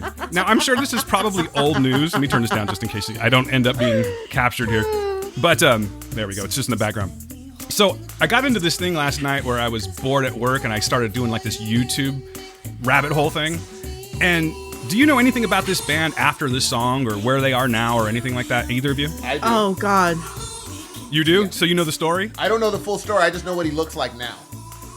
Yeah, okay, so I was watching this YouTube video, and it was basically it was a Dr. Phil thing. I had no idea that at one point in time it just came down to, oh God, what were their names? This is the main singer, the guy that, the I Want to Sex You Up guy, whose name is Brian Abrams, and then the other vocalist, which was Mark Calderon. He kind of looked like George Michael a little bit. You know what I'm talking about? Yep, I do. So that's pretty much all that's left in this band now, right? And I to the best of my knowledge, they are now non-existent. So what happened over the years, I guess Brian Abrams became like a pretty bad alcoholic, and he became like a binge eater, and he really got out of control. He gained a lot of weight, but he acted erratically all the time, right? He would just be like an Axl Rose backstage, refusing to come out and whatnot. So at one point, it was like the last night of their tour, which was I felt so bad for these guys. You can find this on YouTube. There's probably 50 people in the audience. Oh. And they have two replacement backup dancers. Yeah. And it's sad because no offense to the guy, but he can't really dance anymore, so he has people dancing for him and everything. But he wasn't on stage. I'm like, where's this guy at? So it turns out that he was hanging out backstage, refusing to come on stage. So they did his song. This is according to him, this is his song because this is the one that made them popular. They finished the song, and he's like, all right, thank you very much, good night. And then as that happens, the dude's walking out on stage, pushes him, he flies across the stage. And that was pretty much the end of Color Me Bad. So this guy goes and the other guy goes and does a restraining order, which allowed him to stay away from him unless they were on stage. And it just went downhill. Jeez. I felt, I could go into this quite a bit because I was just like, oh shit, I didn't know this. I didn't But know here's this, the and I'm thing: falling back and forth. if Heavy D can dance, you can dance, bruh. Get out there. For real, If though. Heavy D could not dance, saying- Heavy D Heavy used to D get could down. dance. He used to get down. What? Heavy D could dance. He was like jumping all over the place. I'll be like, look how smooth he is. Same with Missy. Yeah. Missy used to get down, man. Oh yeah. Oh yeah, I'm not saying that that's physically impossible. I'm saying this cat couldn't. Yeah, do it yeah. because No, he's no, I just get sweating it. under He the ain't where lights. he ain't ready. He didn't look used to healthy. that. No, he just wasn't used to it yet. Heavy D was used to that. He's like, I've always been, this dude, and so he got up there and handled that business. But let me tell you, Homeboy used to be able to sing. Dude from Color Me Back could sing, and it's sad that it went because they had not. People remember Color Me. I Want to Set You Up, but I adore Mia Moore was great. Mia Moore. That was a great song. I remember that was a great song. This was what, okay, oh my gosh. This is when a lot of these groups were doing they would release songs in English and Spanish. Yes, they did. They would release a Spanish version of a song. Yes. That was really popular, appealing to the Spanish market and stuff. I remember all of that, but I remember because Color Me Bad, one of the guys in it was Latino, and so he used to do all of the Spanish speaking parts, you know. But those two songs, those were really their biggest hits. They were and they huge. they were on the same album, but they blew up. They were good looking guys, and their video was they leaned into the sexiness, Of course. Oh, for sure. They were definitely trying to be what I would say Boys to Men did, with I'll Make Love to You. Yeah. So, which is still a pretty hot song. I don't know. Oh no, it was pretty hot hot for song. that. It was hot for that time. It just they used to do nowadays they're really explicit. I think it didn't all change, but it started to change with Too Close. Because I used to hear Too Close playing and be like, oh, yeah, you're dancing real close. I was like, wait a minute. Dude's talking about having a boner on the dance floor. Yeah. And I did not think about that until I listened to the words. I'm like, oh, sniff. He's totally talking about having a boner on the dance. But that's when it was just let's be more explicit. No, wasn't Usher completely about having all of his songs revolved around the club and having sex in the club, right? Not really. Yeah. Usher was more of he literally says, "I want to make love." In this club. But when he started, he was more of a kid, a 19. He had that My Way. There wasn't no really sex in the.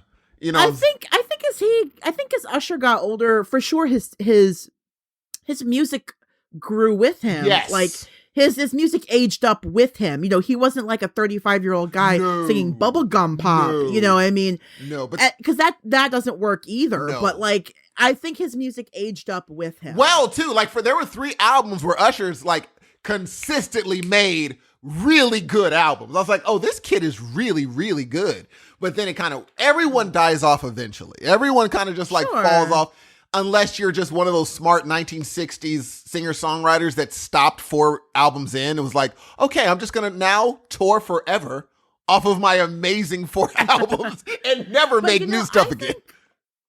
But see, I think that and God knows I am not a music expert. I bow to your guys' knowledge of all things music. This is my little 2 cents about, I think, musicians, is that I think the musicians that have the most longevity are the ones that diversify what they do. Yes. And so case in point, the Bee Gees, say what you want about disco. I fucking love the Bee Gees. I love the Bee Gees so much. You have One no of my all-time idea. favorite bands. There's no question. Love the Bee Gees. Okay. And also, but they didn't just put out yes, they were part of that whole disco movement that was so huge in the 70s. They were right there with, Staying Alive and all that. But then when disco, when that whole backlash against disco happened, they didn't go away because they turned to writing songs for other artists. Exactly. So if you Islands in the Stream. Islands in the Stream. Mm-hmm. I love that song. They wrote a lot. You know what song I absolutely love? The one that he wrote for Barbra Streisand, Guilty. And we got nothing to be guilty of. Oh, I didn't know that song was called Guilty. That came off of a Barbra Streisand Barry Gibb album. I can see it now. My mom liked that shit. They're it had a white cover and they're embracing. Yes. Oh that was my the gosh. good shit. I love that song so much. But anyway, so then the Bee Gees kind of it didn't really go away because they were always working and they were writing songs for other artists. And they did that album with Barbra Streisand, or Barry did. And then when they came back as a band, their sound had changed a little bit. Yes, because the times had changed. But then by this point, people were looking at disco with nostalgia. Mhm. So they had longevity because they diversified.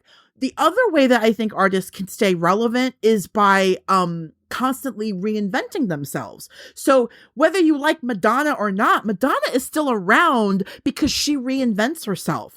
Every time she puts out an album, it's got a different sound. You may not like it, that particular sound, but I listened to her back in the late 80s, early 90s when she was doing the Like a Prayer, Like a Virgin and all that stuff. Like that was a very time capsule album. And then you hear her doing more recent stuff with all the dance electronica thing that she did. Yeah. She stayed relevant because she made herself relevant. Totally. And I think that's how you stay relevant. Yeah. Is you do that. To be honest, if the Beatles were still alive today, all four of them, if they were still making music as a band, I think their sound would be totally different than it was in the 60s. For sure. But I think that they would have reinvented themselves because they were already doing that. Yes. When they got into the whole Ravi Shankar sound, and then you think about like when they did Long and Winding Road, that's such a different tune than the Beatles were the equivalent of the Backstreet Boys becoming amazing songwriters and musicians. Because they started out as a boy band. And then all of a sudden did a left turn and the world followed them. That is unheard of. They did it. Also, drugs. Also drugs. Whatever happened. Whatever happened. Also drugs. It just enlightened them, and they became incredible. And I agree with you as far as saying, hey, look, you kind of got to just get out of the whole. You got to get into songwriting, and that's the really brilliant thing that the Gibbs did. That's a brilliant thing that a lot of these, these artists from these groups are like Homeboy that wrote, that did Closing Time. He just was like, yeah, I know that this is not going to last forever. So, you linked up with Pink and he linked up with Adele and Taylor Swift, and started writing for them.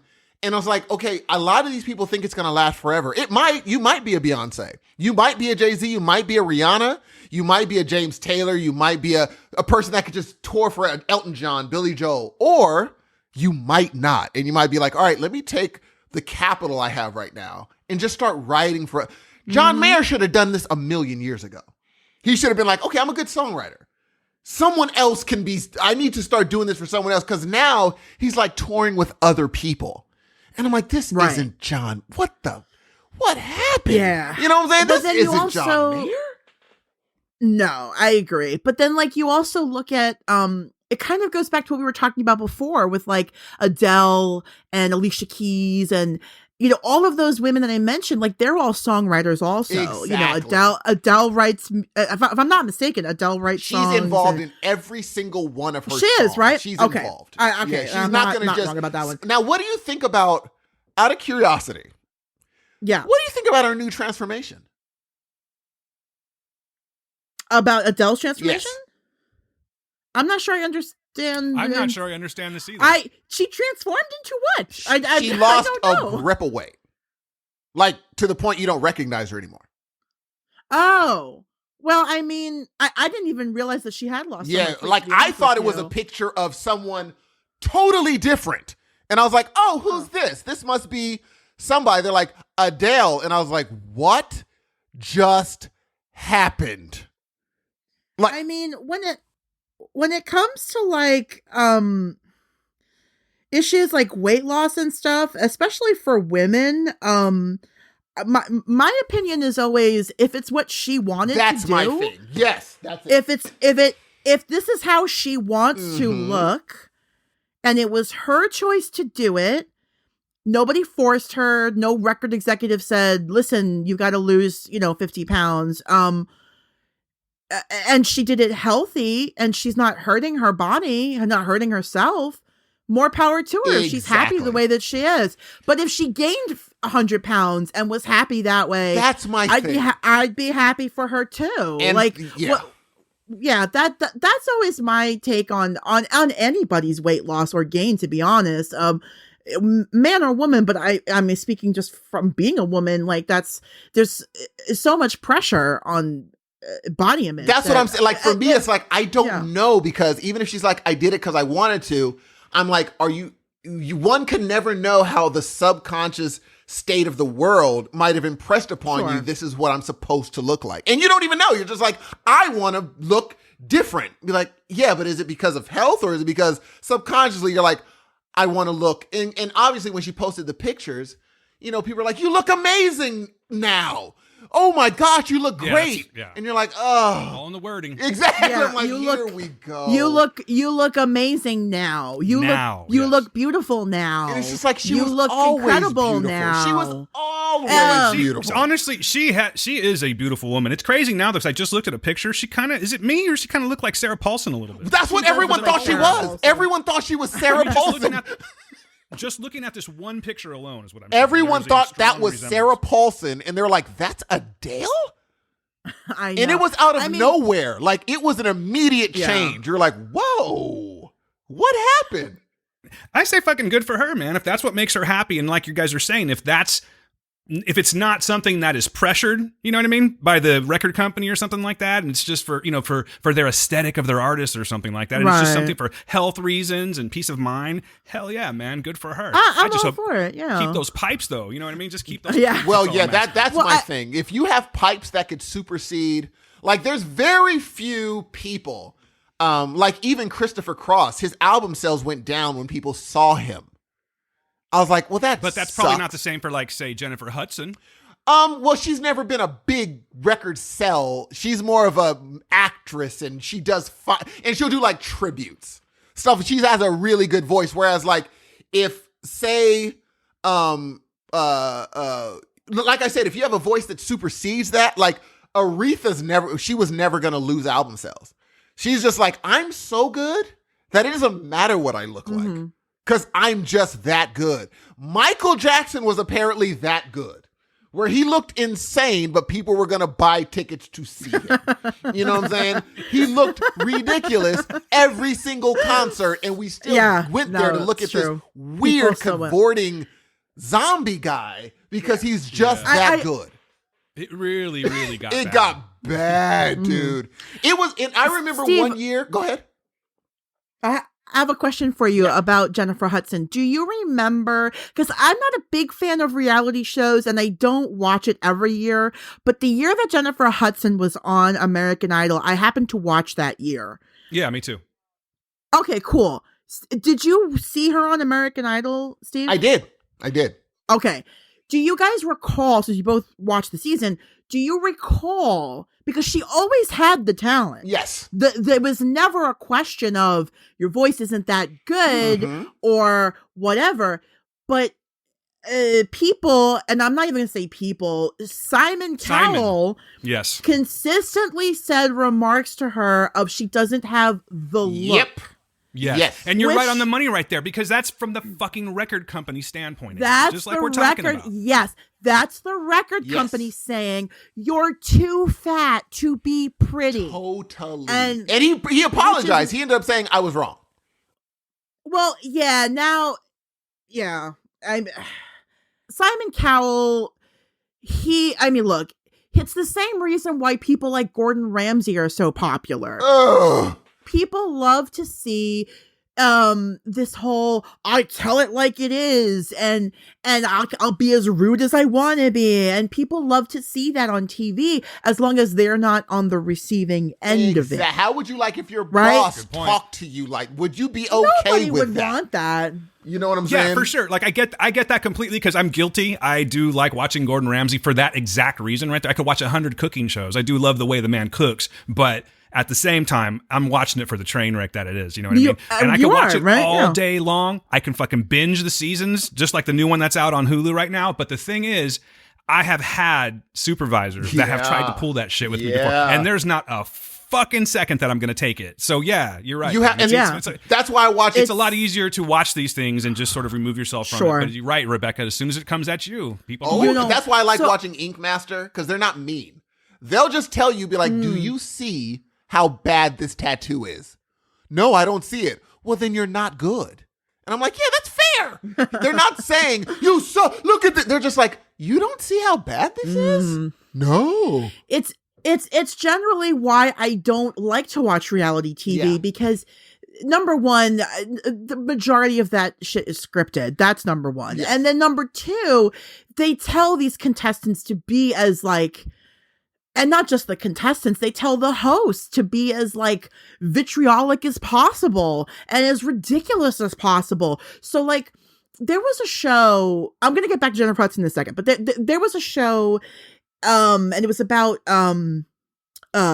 like making people over with their clothes and stuff. Ugly, the duckling or the swan? There's like a million of these shows out there, and there's this one team of hosts. I can't remember their names because I'm not that interested in them, but the woman is she has like long black hair and she has like a gray streak, and then the guy who's her partner, he's like very tall and slender, but it's one of these things where they like ambush the person. And usually it's like in the dressing room of a store, because they think they're on some other show, and it's like that kind of a setup. And they're like, oh my God, look at this shirt. It's so frumpy. And look at these pants. You look terrible. And blah, blah, blah. And meanwhile, they're tearing this person down to then like take them shopping, to then like, I'm going to make you over and look how amazing I am as a person because look at what this great thing I've done for you. I have never liked that at all. There was another show that was hosted by Tim Gunn, who used to be on Project Runway. And if you guys know who Tim Gunn is, he was the guy who was like always in the workroom with the designers. And he's like, designers, make it work. He's that guy, right? Right. He had a show, and on his show, he would tell the contestants, usually they were women, he would ask them questions like, why are you drawn to this type of clothes? Why are you drawn to these types of blouses and shirts and pants? They don't flatter your body shape. Why are you drawn to them? And usually, it would impulse the person to start talking, and then it would reveal something about their insecurities that they would be like, oh, I'm too fat, and I'm ashamed of my boobs or my hips and blah, blah, blah. And his thing was always, don't focus on like what the current fashion is. Buy pieces that flatter your body shape. And those will always be in style because you'll always look good. But that show's too positive, right? Because it only lasted a season. That's true. Because he wasn't there yelling at people. Yeah, so like people weren't getting the results they wanted. Exactly. So you're not watching somebody fly off the handle and calling people fat and ugly and look at your terrible sense of fashion and I have to fix you. No. So with the Jennifer Hudson stuff, she was a little heavier. And when she was in Dreamgirls, though, I'll tell you this, she outsang Beyonce. She can still outsing. She can still I agree. outsing Beyonce. I'm gonna agree with you. On 20 minutes sleep. She could outsing Beyonce. We gotta bring this back. You rewatch that movie, and I don't want you to look. No, not at all. I hear the voice. Beyonce can sing Jennifer Hudson under the table. Oh, under you are wrong, my friend. The table. If there was just a piano and Beyonce singing, she will sing. Okay, we're gonna get back into this, but before we do, hold on, because I have to leave in a bit. I do want to talk about something we all watched. Oh no! Okay, real quick. Because I'm gonna. I think Steve's bailing out of the argument. No, I'm not. Here's what I'm gonna tell you. If we, I'm not gonna do it. No, I'm not gonna do it. Okay, then this maybe we can bring this one we can have another discussion about this one and have the. We're gonna bring. Duel. I think we should do a bonus with. There you go. We need to do a bonus episode with Rebecca so that I'll be like, okay, I'm gonna bring evidence. I'm gonna send Dan evidence, And then Becca, she can send you evidence of her side. Your Honor, Exhibit A. Exactly. Beyonce could sing Jennifer Hudson under the tape. Under the tape. Anyway, so this week, before I leave, I'm not going to do this because Dan knows if I keep... Speaking of a war, let's go into it. Oh, wow. That was really good. But anyway. Yeah, it's cheap. I know, but hey, what are you going to do? You know what? Oh, I'm not going to do that. It's going to bring me back into the argument. Because you said cheap. So what I'm going to do this week, I had heard a lot about a certain movie. As a matter of fact, from Dan himself, telling me to watch a wonderful, awesome, amazing movie about a war.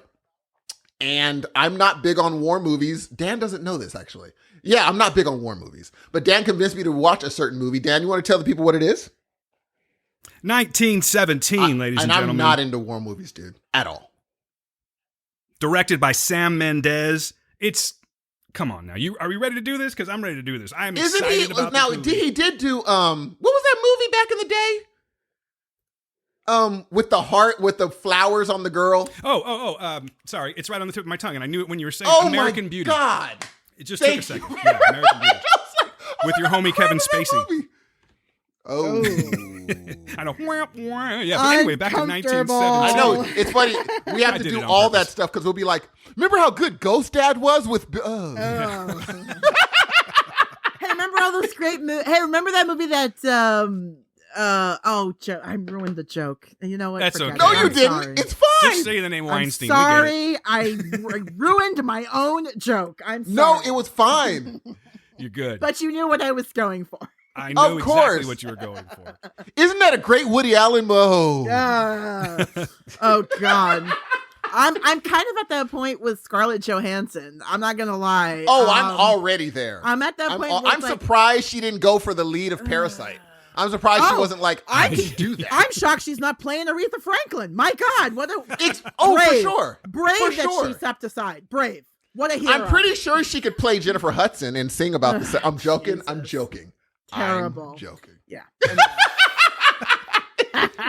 We could get Olivia Munn to play Beyonce. Terrible. It'll be great. Oh my God, Olivia. Come on, Dan. Dan, hey, how dare you? Let's talk about 1917. Yes, come on, Steve. Mister, I gotta go. Right, so, and it takes our time over here. Here's what I'm gonna say. So I go into this movie. I'm gonna say I watched it in the theater, in my theater, your personal home theater. And let me tell you something. I walked in ready, really not to really like this movie. When we say the word movie, this is what we're talking about. This was, every second is a scene saying, how did you do that? How did you accomplish that? Like Dan and Rebekah, how many extras were in this film? I mean, who knows? Hundreds at the very least. Thank you. It's no natural feat what was done here, and I think we really need to stop and appreciate this because personally, now you gotta understand, I've loved film for my entire life, but I really didn't start diving into it until we started this podcast, like really diving into it. You know what I mean? So I can say firsthand that I have never seen anything like this before. I hear there's another movie which I can't even get the name of it right now because it's lost on me first of all, but I hear it kind of does that same thing. I know that Birdman did that whole single shot kind of stuff, but I have never. No, we're not having that conversation. Yeah, I'm just saying. I'm just for reference. I'm just saying that that type of cinematography has been done before. I don't think it's ever been done like this before, and the way it's done is so seamless. I mean, I'm sure people, if you're listening and you have heard, other podcasts or read reviews about 1917, perhaps this is not going to be like new ground that I'm giving you, but. The sheer science involved with having to capture these shots, this is just the single shot stuff. I mean, yes, they did use a little bit of CGI to kind of stitch things together and to make it look seamlessly. But, for the most part, it was multiple single shot cameras. This is the first time that I've ever been in a movie where it felt like I was hanging out with them, not hanging out with them, in the war with them, going through this. You know what I mean? And it gives you that sense of anxiety and even like anticipation that, for instance, let me give you an example. There might be some spoilers in here real quick, so guys, just be aware of that. If you don't want to listen, then maybe you should tap out now, and thank you for listening. However, there's a scene where it's like right off the bat, they're only been walking around for maybe 15 minutes or something like this. They go over that hill when they leave their encampment, and they fall into that little pit where the dead bodies are. So he's already cut his hand with the barbed wire, right? So he's bleeding. And right when he does that, I'm thinking, oh man, that's not going to be good because, obviously he's tetanus or some kind of infection.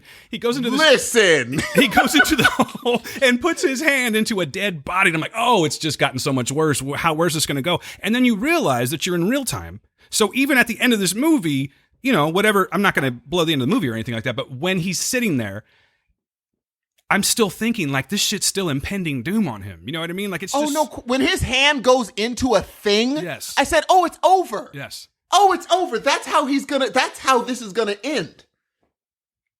I mean, I gotta tell you, I don't want to take up all the time here, but this movie wowed me so much. I'm so impressed with... it's all basically taken from the stories of Sam Mendez's grandfather, by the way, too. So he took this and he wanted to make a movie. I guess this has been kind of brewing in his head for a little bit, and he finally got the chance to do it. And he just pulls it off so flawlessly, man. But I think it has a lot to do with George Mackay and Dean Charles Chapman, the two main characters in this, because I had never seen these guys before. They're completely on my radar now. What do you think, Rebecca? Did you actually did you like this one? Oh, I loved this movie. I saw this film. I will say that I do enjoy makes it sound like I'm like hooray for war, but I'm not. But like I do enjoy a good war film. I especially enjoy war films where Nazis die in the end. That's always good. Love it, and video games that I can kill Nazis on Yeah, myself. I'm all about punching Nazis out. That's kind of what I do.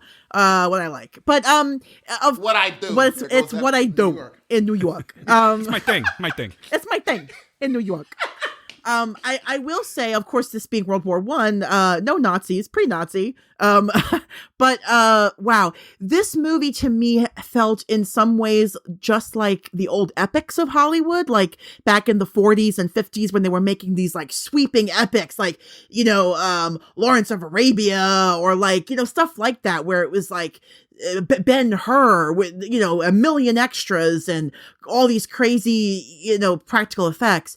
But then because of the way it's shot, it feels so intimate. It feels like an intimate story between you as the viewer and these two soldiers. And, the score is just so perfect. The score is beautiful.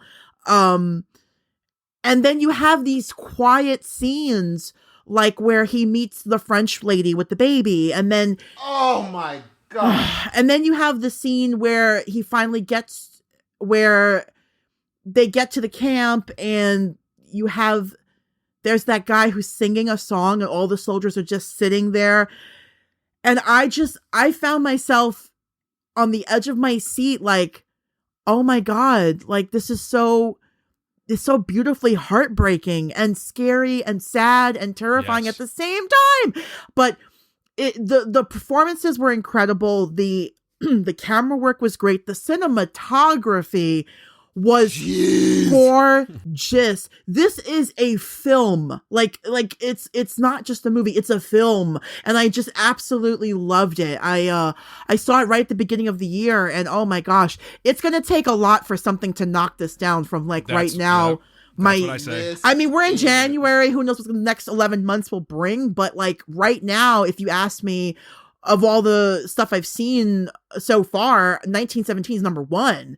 Like, beyond that, I mean, there could be other movies that take its place as we go along in the year, but this is the movie to beat for me for the best movie. Oh, there's no question. I agree with Rebecca totally. Like, there's a part in this movie. There's a part where he's running away from people shooting him after the baby scene. The flares, and I'm like, the night shot, man. And I'm like, how Steve, really quick, one of the most beautiful night shots I think I've ever seen in a film. It's scary, terrifying, and beautiful at the same time. I want to see if that's CGI. If they put the night post production. No, actually, what they did, there's an 11-minute featurette on YouTube that you guys can watch, and they talk about that. Basically, that took a lot of time. They must have had a lot of flares, but they spent a lot of time shooting these flares up to see exactly how much time you get, what shadows get created, because they're always in the same spot, you got to imagine, right? So you can capture the same shot over and over again. Mm-hmm. So yeah, it was the science of them taking that much time to figure out what exact timing is going to give them these shots so they can have those silhouettes. They can have, like, for instance, that guy, do you remember that scene where I think his name's Blake, right? Blake was the one that you know what I'm talking about. Blake's the one that's running around through the darkness, and he comes up on that one silhouette that's like, he doesn't know if it's an enemy or not, and it's just all of that. That is straight out of a horror movie. Dude, it is scary as hell. That is straight out of a horror movie where he's just standing there, like, slowly. I was like, oh, this is a horror scene. Yeah. But, like, all of that was done with massive planning. There was no, like, let's try this. It's perfection. Yeah, it was done to perfection. Right, exactly. Well, but how did, if you can expound on that, Dan, when he was running full speed, how did the cameraman run backwards following him? I'm not entirely sure because, like I said, it was like an 11-minute long little, because he was jamming. Yeah, but he did have one of those. I saw several different cameras. One of them was more like the Steadicam, I believe it's called, and it's actually quite small, but it's capturing all of that. Like, for instance, I know it's not the scene you're talking about, but like walking through the trenches.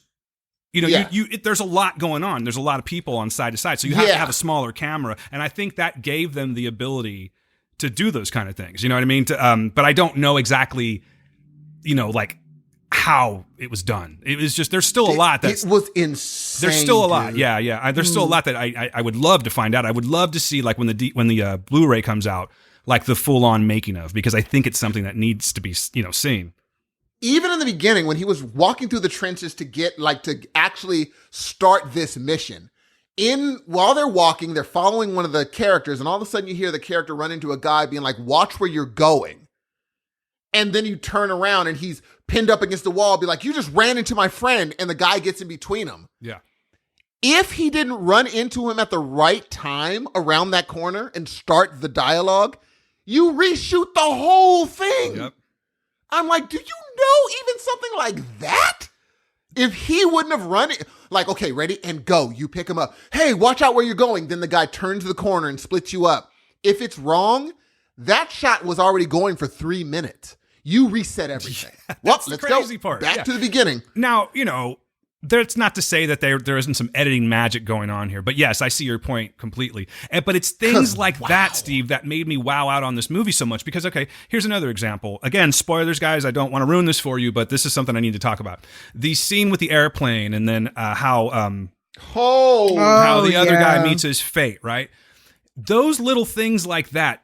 It's like the scene's going on, but they've somehow managed to use practical effects, and what I have to assume is CGI, when he's holding him and his face is just going white. Holy! How the fuck did they? It has to be CGI, how did they do that? How did they do that? So amazing. We watched a guy die on screen, and it looked so totally real. And like he was either holding his breath for like a goddamn Cancun diver.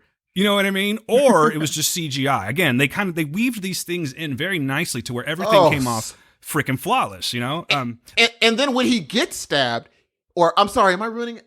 When something happens. We already called it. Yeah, we're in spoilers. When he gets stabbed, he did what I would do. Maybe something stopped the knife. And so he rips through his clothes to think maybe it didn't get me.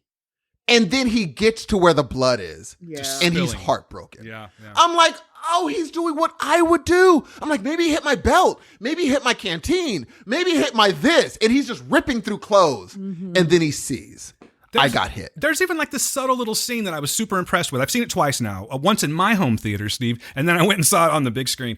And it's the scene that you're talking about where the guy's like, watch where you're going. He's about ready to kick his ass, right? And it gets broken up. So then they start walking again. Now, I realize this is acting, of course. This is what actors do. But like you're saying, this is a long take. And if you have to reset. Dude! So what I really enjoyed about this, it's so super subtle. But you see this look of anger and maybe being a little bit afraid on his face. Like you can tell the adrenaline's rushing, you know what I'm saying? After a almost fight. And they're walking. Yep. And keep your eye on him. The way that he goes from... It's just like you could see the mood leave him. I can't really explain it any better than that. I know exactly what you're talking about. But I was like, fuck, that's acting right there. Incredible. And like in obviously, like who I am, totally cried at one scene. When he saw the baby, I was done. Oh, yeah. Like his whole face changed. Like, I forgot I'm in a war. Mm-hmm. He sees an innocent, for no blood, no injuries, no gun in his hand, perfectly unsullied kid. And then he remembers, oh, there's a life outside of this war. Yeah. There's something outside of this. And she begs him, why don't you stay in this wonderful heaven we're in right now compared to what's out there? And he's like, oh, that's right. I can't. That's right. I totally forgot. Got shit to There's do. something going on out there. Mm-hmm. When he asks her, like, who's the mother? And she says, I don't know. And he says, what's the baby's name? She says, I don't know. This is a woman who has this poor baby has, who knows what happened to its parents, but this woman has taken this child in and she's doing her best to care for this child as best as she can. You know, here's this American soldier, when he sees what situation they're in, you know, he gives her, like, he basically, like, gives her all of his rations, like, here, take this. And then she says, oh, the baby can't have this. The baby needs milk. I said to myself, oh my God, if they hadn't stopped at the farm to get the milk and that terrible thing happened that happened at the farm, would they have been able to help this baby and the woman?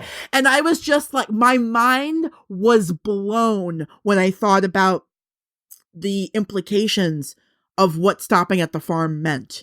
That it meant death to somebody, but it meant life to this child. And it also meant he was going to make it. Because once his friend died, it put a brand new, I have to get there now. Yeah. And there is no possibility. Mm-hmm. And, you know, you can just take these three people, the young girl, and then the two of them, right? All these huge acts of heroism.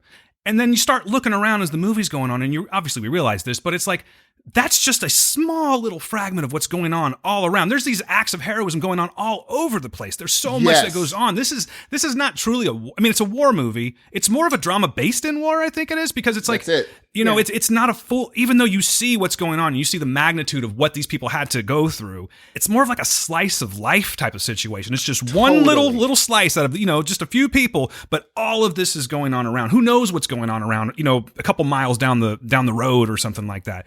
Just exactly. Absolutely.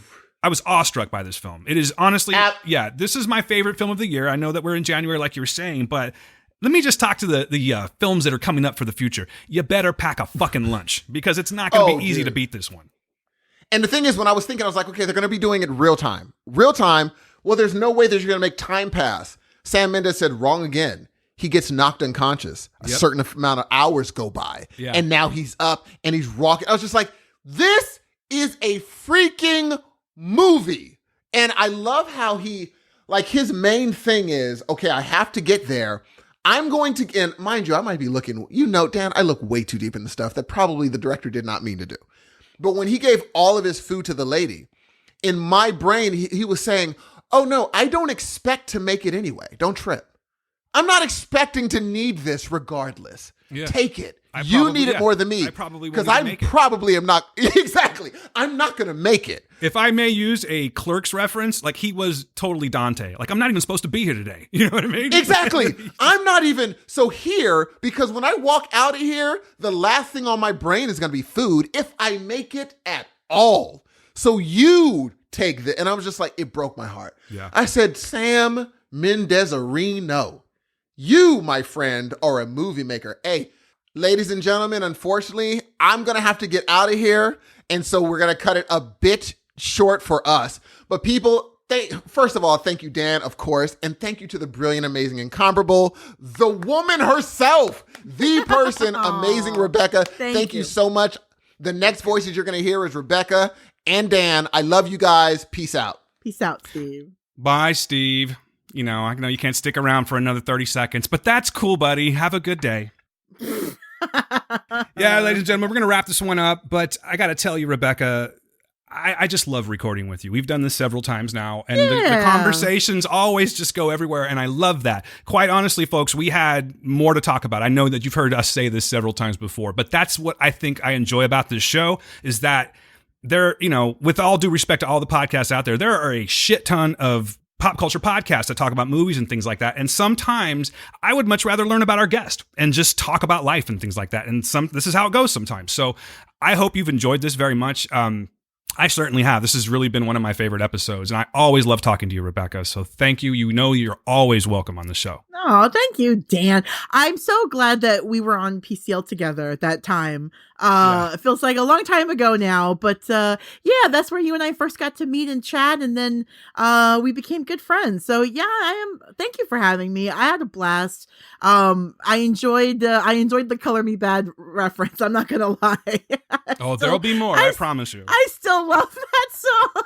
I don't care what anybody says. I still love that song. No. That was always like a guilty pleasure of mine, because when that came out, I was into the grunge and metal and stuff like that. So that was my like turn that shit up when I'm riding in the car by myself, and then like have to turn it down at the stoplite. You know what I mean? So no one catches me singing. Exactly. But I love the songs that we talked about. I Adore Me More and I Want to Sex You Up are like, those are timeless to me. You know what I mean? Oh yeah, 100%. So, before we go, I know you talked about it a little bit, but any more recapping on like where we can find you, just in case people are getting in late? Animated Batcast, #1 comic books, and Picardcast. Those are my other podcasts. You can find me on social media, Twitter, Facebook, and Instagram. You can find me at on Twitter, especially Dollface Rebekah, and that's Rebekah with a K-A-H, not a C-C-A. And there I'm mostly tweeting about feminist stuff. So if you'd like to join me in my feminist rants, please follow me on Twitter, and we can talk about how we can smash the patriarchy.